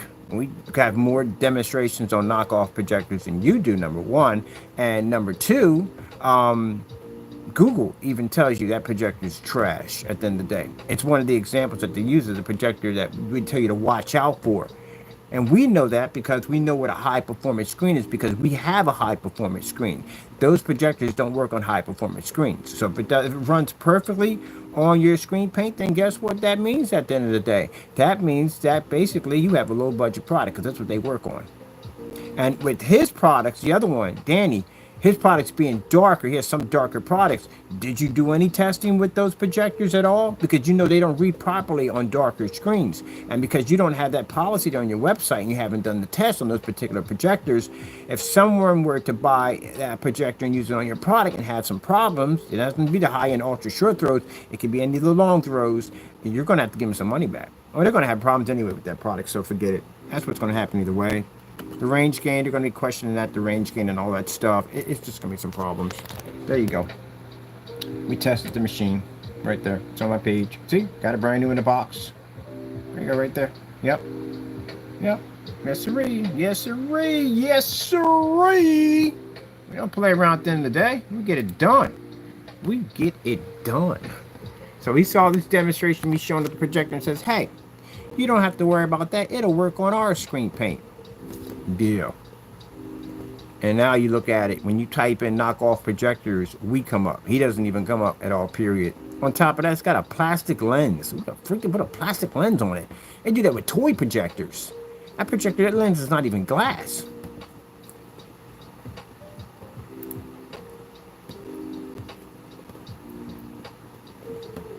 So if you call our company and say, hey, if I had this projector, we'll turn you away. We can advise you to go someplace and buy a projector that will work way better than this and probably be a lot cheaper than what you paid for. But if you're bent on it, using that projector, we can't sell you jack because it won't work. Now, you can go to him. Well, no one's going to him. And either way, you're buying house paint either way. That's what the problem you're having with him. It's house paint, it's problems, and you know what's going on with him. It's a mess. So just leave the mess there. But anyway, that projector's trash. As we advise you, don't go near them at all. And I've been telling you this for the longest time. And then when we get people who thinks we're telling you this because our products don't work on it, no. We can sit there and show you right there. Or even Google doesn't support that machine. And our knockoff projector policy pops up. AI overview shows our policy popping up, warning you to stay away from these machines. There's our logo right there again, telling you stay away from the machines. And right there, they're agreeing with us and telling you that, yeah, they're right. We are right. They're agreeing with us, as you can see. And then they name a couple of the projectors that are, watch out for misleading specifications, and they name that company. And that's one of the companies we did a review against that came up faulty. So, it tells you at the end of the day, gentlemen, I know what I'm talking about. This is why I can call bull when I see you guys talking about stuff on camera. That's fake, that's not true, you're lying about that, that's not true, I can back it up. Told you. Stay away from the machines, please, because we don't support them in any way whatsoever. I'm finally happy that they are basically listening to us, because again, they're nightmare projectors, and you literally, if you're selling screen paint, you got darker products that you know won't read on these machines, you have to have that policy in there, because this is going to save you a lot of problems with PayPal, where people file a not as described. If somebody comes in, they file, hey, it's not as described, the screen came up too dark, it's unwatchable, and we look at the pictures and go, oh, you're using a knockoff machine. We don't support those. And they go to PayPal and they go, hey, look, you know, his projector paint should support this, blah, blah, blah, blah. We can go to PayPal and says, look, this is a list that we have here showing the projectors we do support. And there we go. We won our case already. As long as you have that policy there. But if you don't have nothing there at all, nothing, not a thing, and that person buys it and thinks it's going to work on his projector and it fails, you're responsible for that. Because you don't have anything on there telling them that it's not going to work. How would they know it's not going to work if you didn't post it on your site? So that's why I said they have a lot of things on their site that basically they should have on there. That's how you know they didn't really do the research correctly. They don't know exactly what they're doing. And this is why our demonstrations are up there. How to spot a fake projector. We kind of did that one for you. See, we pop up right here. That's us. Now you got other influencers coming on there now talking about watch out for these machines. Stay away from them. They're trash at the end of the day. Good.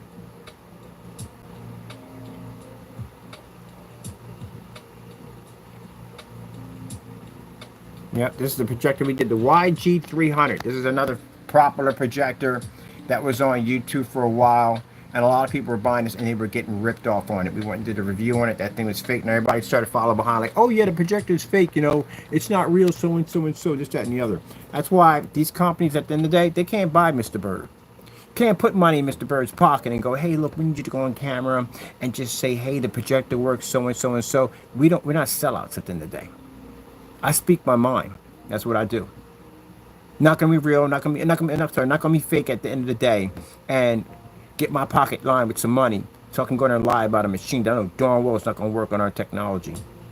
You got any of these fake machines, we got to turn you away. Now, I can basically advise you to go someplace and we can get you a person we do business with and get you a nice projector. A real nice projector that's way better than that. I pay bills just like everybody else. I got expenses I got to pay for at the end of the day. I'm not going to sit on camera and lie to you and tell you that that machine's going to work on my product. Because it's not going to work on my product. But somebody who has a product that doesn't work and it does potentially match house paint will sit there and lie to you and tell you that that machine will work. Things are trash. The only thing that projector's good for is your kids. Something to put in their clubhouse, that's fantastic. They're going to be in the dark anyway, you know, and they're watching movies and stuff. That's what all they're good for. That's it. It's a kid's projector. I would never have one of those as a main projector, any kind of projector, especially for an adult. That's a kid's projector at the end of the day. It's not going to overheat. You don't have to worry about getting burned. If they drop it and break it, they're cheap machines anyway, so who cares? And the lamps last freaking forever because, you know, most of them are lead anyway. So, you know, it's a good projector to have for your kids. Something to kick around from to have in their clubhouse. That's what it's good for. Other than that, if you're talking about on a professional level, no. If I ever come to someone's house and I see one of those things mounted to a ceiling, we are not friends anymore. That's an insult to me. I'm going to come back with a golf club. That's got to go. It's got to go. Like, why? Why would you even have that up there? And I'll talk to some customers and say, what's a good... No, it's not a good projector, man. It's a bad machine, man. It's a bad machine. They claim things on their machines that's not true. Now, this projector claimed to be 6,800 lux, right? But what it really came out to be is 420. And that's true. That's what they are. They're really low lumens. They're horrible. Let me see. That's why I said you don't do that with those machines, man. Keep it real. Don't advertise junk to try to make money.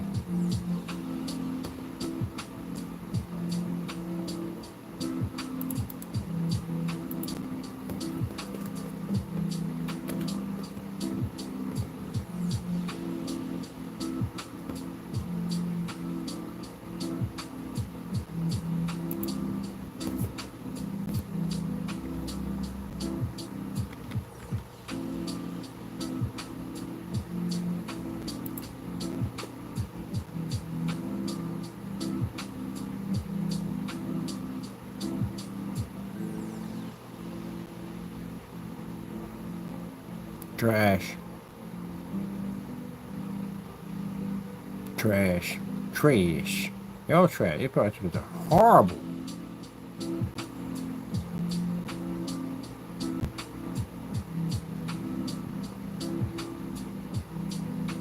Ooh, that's pretty. That would be nice on our screens.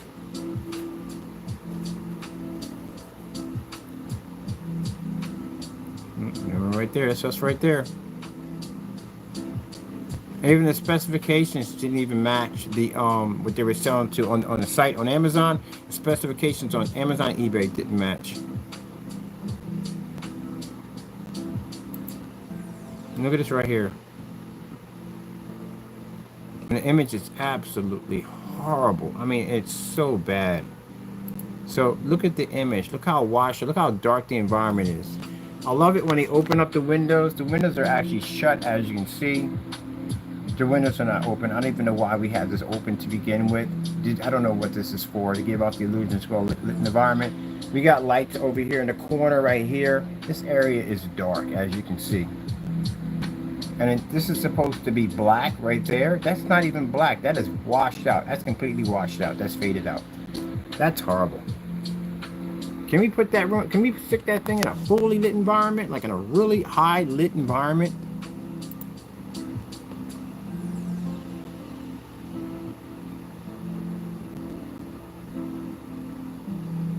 If he moves over a little closer to the screen, you'll realize that his shirt picks up better than the screen he has it on.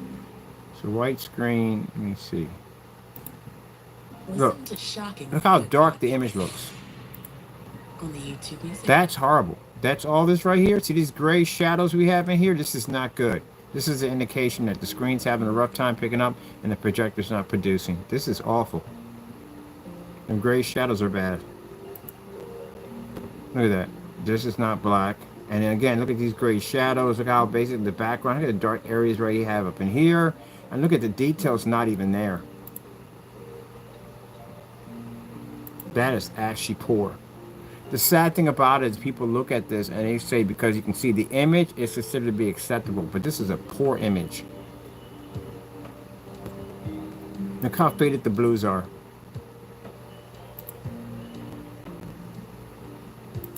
Now you see that tannish right here? See right here? In these corners right here?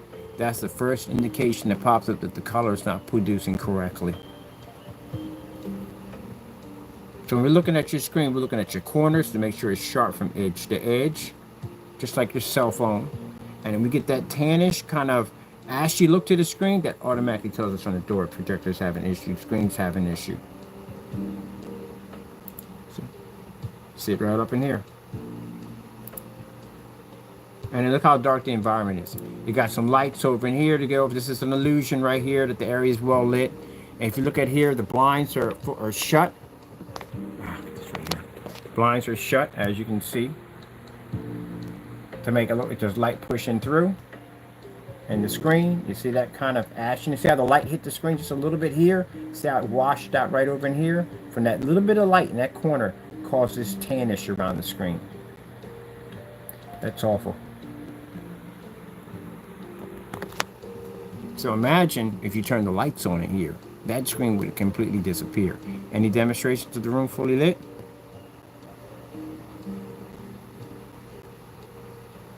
No, not at all. For a projector that's supposed to be, how many lumens is this projector? It doesn't even get a lumen count on it. I don't know, 400, and that's the model name of it, the 530W. It doesn't give you the lumen count, and that's supposed to be 1080p. That's not even 1080p. That's under 1080p. And 720p has a better res than that. That thing was so dull looking. It's very dull looking.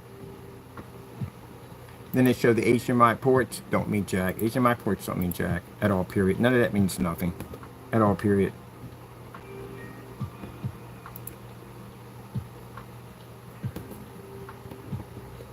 So this is supposed to be a steering wheel right here. See all the ash? How come the black here doesn't look the same here? Because black is black. That's what it is. You're producing 100% black levels. Guess what? Black is black. It's not even producing how ashy and washed out it looks. Can't even see the buttons on the steering column correctly. Look at this. Yeah. Core image. And we've done so many test demonstrations on these projectors. We know what to look for when I watch demonstrations. And that's what they say. It's a fantastic projector. It's great. No, that projector is trash.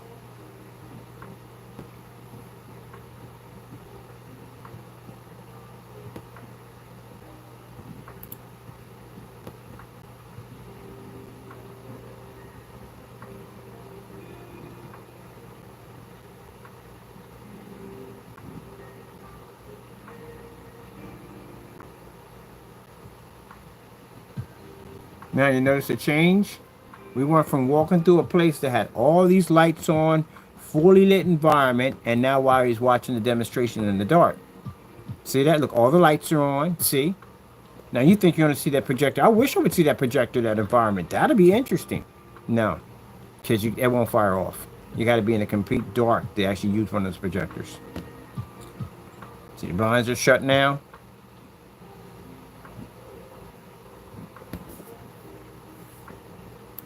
And that's not producing black. And the reason why, see the ash? There's the ash right there, all around it. There's the ash, as you can see it. That off black level, see its borders, how black its borders are? That should match. And so like, when you're showing off a black level, especially in the dark, it kind of looks like you're peering into a black hole. So he literally has to be in the dark in order to operate that projector. What's the point of walking into a room with all these lights on and the windows open if you're going to be in the dark anyway? It's no point. Yeah, told you. Turn the lights on, that screen is gone.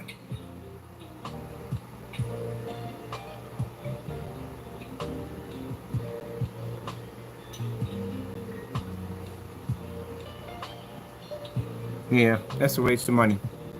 Waste of money. And again, All these people who did the reviews on this projector talked about how amazing it was. And right here, when you get up to the knockoff projectors, they tell you that the projector is one of the projectors considered to be a scam. So, the question is, Google's telling you the projector is a scam, not to go near it. Other people are saying the projector is a scam, not to go near it. What happened to the people who came on there and did the demonstration about the projector and said it was fantastic? Were they telling the truth? Did they get paid to say certain things? Man, it kind of looks that way. That's what I told you. Projectors industry is something else.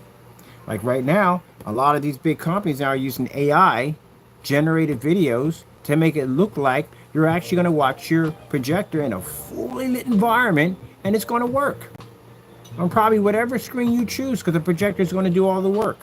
That's not going to happen. You go to Amazon and you can watch outdoor projection screens produced just like TVs using AI generated videos. That's not going to happen.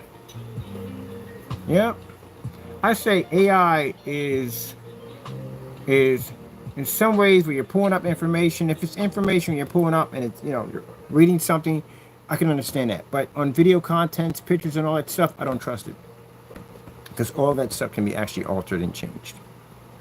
And through our test demonstrations, even without the AI telling us that it basically doesn't work, we did our own demonstrations and you can tell they don't work, which I'm planning to do a lot more than that.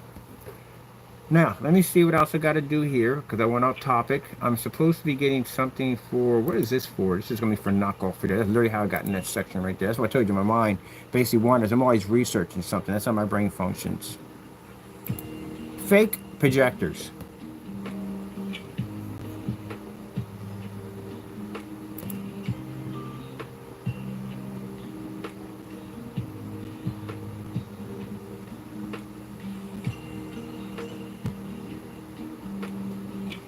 Oh, the projector called, oh my goodness, what's that projector called? It is I bought one too. Smart projector.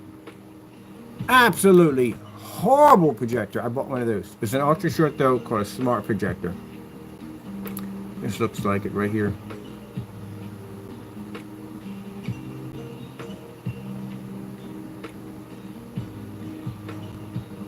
Yeah.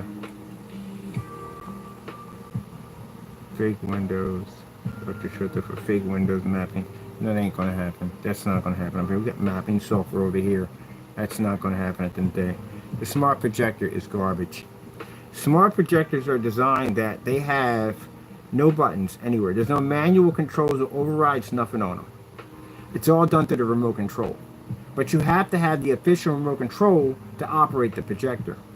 The remote control they give you is a generic. The generic is not going to operate this. It won't even turn it on. That's one of the things I found out when I bought one of these things. Stay far away from those. We'll buy a cheap one. We'll show you exactly what it is. They're trash.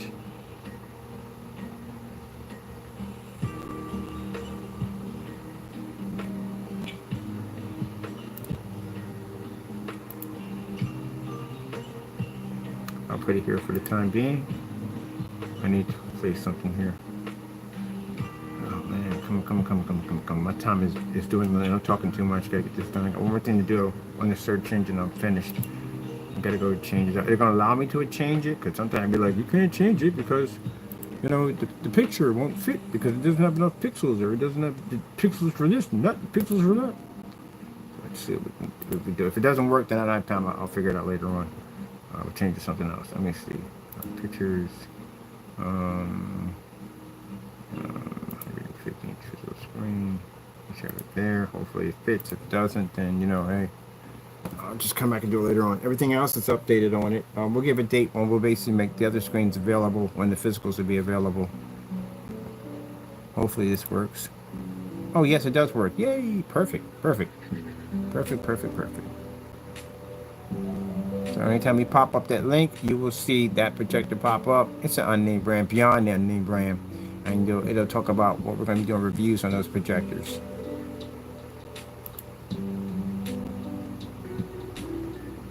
Okay, so let's tweak. Let me see. Marketplace. Where's Marketplace? Buy here now. What do we have here from Marketplace? Marketplace.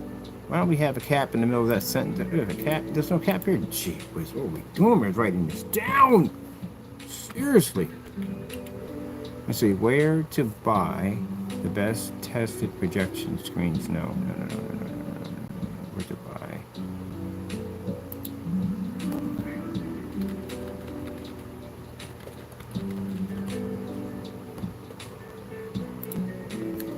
No. Give me be nice. FLE. Really? Capture on, capture off. Capture on, capture off. FLE projector screens. Be nice. Come on, we don't need it in there. Thank you. Sorry about that. Screens for inside and out. Inside and out. Inside and out. Home or business. Inside home or business. Business. With free worldwide shipping. I love shipping to my customers overseas. I love when my customers go, well, how much is it going to cost? I'm going to pay. Do you ship? I love when they say, do you ship over here? Like, yeah, we ship over there for free. We ship anywhere for free. We ship there for free. We ship here for free. We ship over there. Here. I love shipping to my customers for free. What to buy? The best tested FLE projector screens for inside and out, home or business with free worldwide shipping. Oh, yes, I like that one. Save that.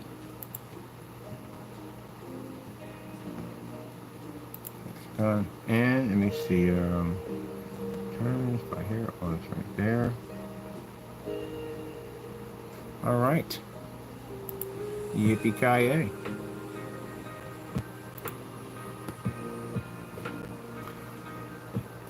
Man.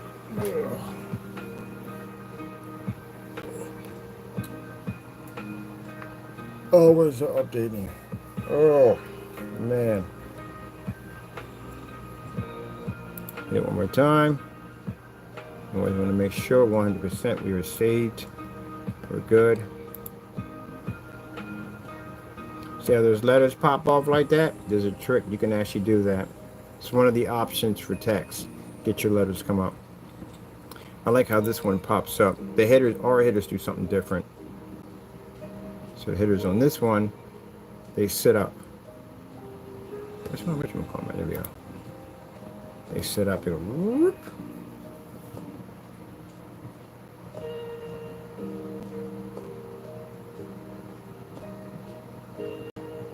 Right there, we're updating all this pretty soon with the new videos and images. I'm going to push all this stuff over to our customer appreciation page, which we're going to be building next.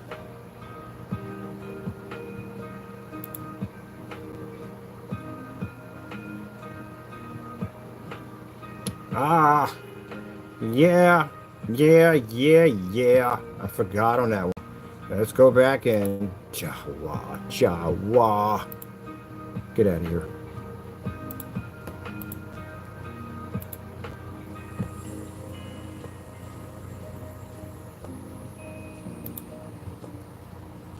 I'm going to replace with the new one. There we go. Now we got it. All right, push that. Jawa. All right, did I replace any of them in the marketplace? Oh, crap. Now I got to look at that now. I got to be careful. That's why I said I go through my check and figure out if we did that. I'm pretty sure I changed them over. Did I? Let me see. Marketplace. Buy here now. Come on. The time is a dwindling. Dwindling is the time. What do we got going on here? Let me see.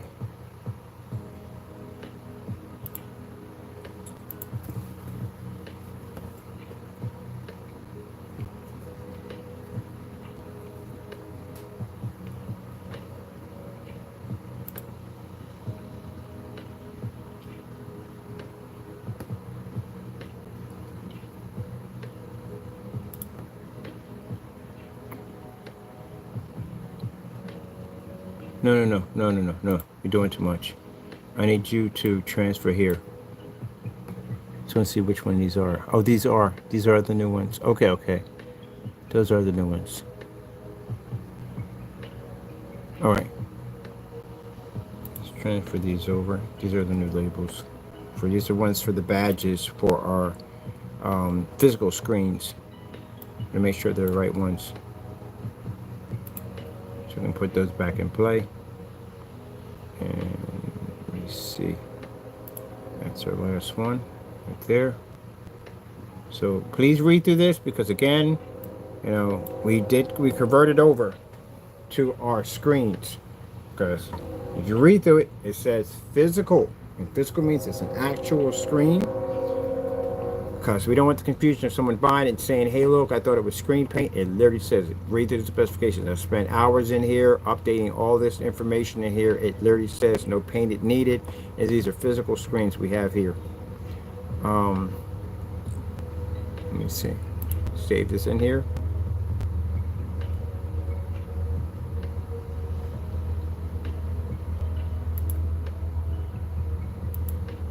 I appreciate your orders, but when you come in and you don't read through specifications, I know it's a lot, but it's important. The reason why we put it all in there for you. Please read through them.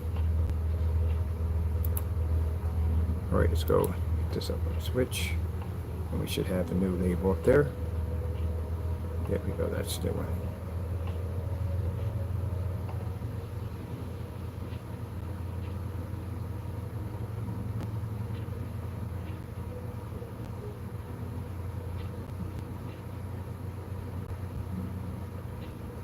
It says right there, first and only front and rear acoustic gunmetal projection screen on the market.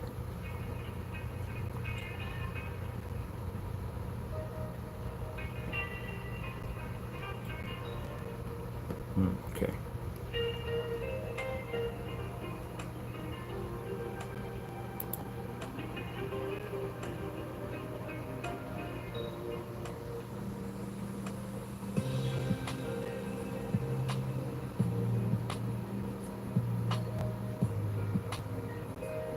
There's your trash projectors, which we're going to have pretty soon.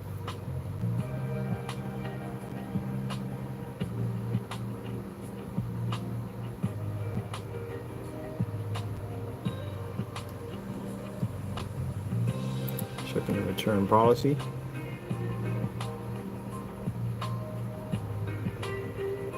It's a big policy, but it's needed. Okay. More videos in there soon. Let me see. We have, of course, the blacklist right here. Now, we're done with the whole segment with this other guy. We're done. I got some videos to put on there on the range gain because that needs to be put in there because, again, that's false advertising. Unless he removes it off the site, but apparently he doesn't want to, so it's going to go up. And some other videos we have there. Good luck going to YouTube and trying to get those removed because at the end of the day, they're pre-recorded. We actually have them on a flash drive. So that's going to be downloaded onto those players over there. So that ain't going anywhere at all. And if you sit there and you want to challenge that, I'll take you to court and I will challenge you on your range gain nonsense and see what happens. So if you get an attorney, you don't call me, you get an attorney to contact me and I'll have a long conversation with him and they'll explain to him that how in the world are you posting something on your site claiming that it exists when it doesn't, because even the attorney will tell you that's fraud. So it's going on the site because people need to be warned about that product. On top of that, demonstration videos are missing. The review of McAfee, who basically showed the product coming down multiple times as gray. The original demonstration of what missing off the website of the product streaking, come up with a kind of an English muffin, bad paint texture to the screen. They need to be there because you're not being honest with your customers. Now, if you take it in a way that, oh, he's doing this because he's upset, that's nothing to do with that, buddy. This site right here, we can only post stuff to this site unless we have hardcore evidence basically stating what we're talking about. If not, I can get sued for this. So we have to be able to back all this up. So everything we have on this site is legit. If you want, you can get an attorney to look through it and he'll tell you that, hey, this is you on here, this is incriminating evidence against you, this can get you in a lot of trouble, because that's what he's going to tell you. Can't make things up on your website. And this is the reason why those batch numbers are extremely important, because this basically kills the fact that no one can go in and make up fake specifications and lie on their products and try to get away with it. Can't do that. Can't claim to have black levels, high 100% contrast levels, and you don't. and it's done range gain nonsense and all the other stuff they make up. They can't do that. It eliminates all that mess from the door. It's good for the customer because the customer, at least they know what they're getting before the product ships out. And that means the product has to be tested because it can't pass a batch number or ship back without being tested. That'll cut down all that yellowish tone nonsense and all that other stuff that shouldn't be. So there are special thanks to our Lord and Savior Jesus Christ. I'm going to change this one out too. I'm going to put a whole scenery in the background with some clouds. This is pretty old one. This is when I first started the company.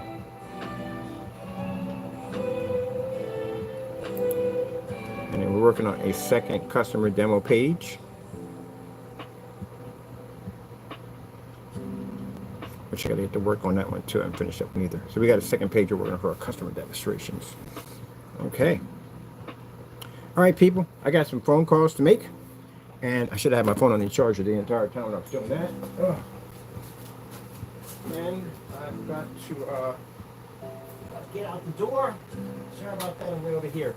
I got to get out the door and I got to get some things done, which is very important for my customers so I can get their stuff shipped out and ready to go on Friday. Thank you so much for your time. Hope you appreciate the demonstration. Hope you enjoy the new physical screens. They're going to be absolutely fantastic. And like I said, we're just trying our best to just do the best we can to make sure our customers have the very best when it comes to their home theater or for business. Gotta go. Thank you all and God bless.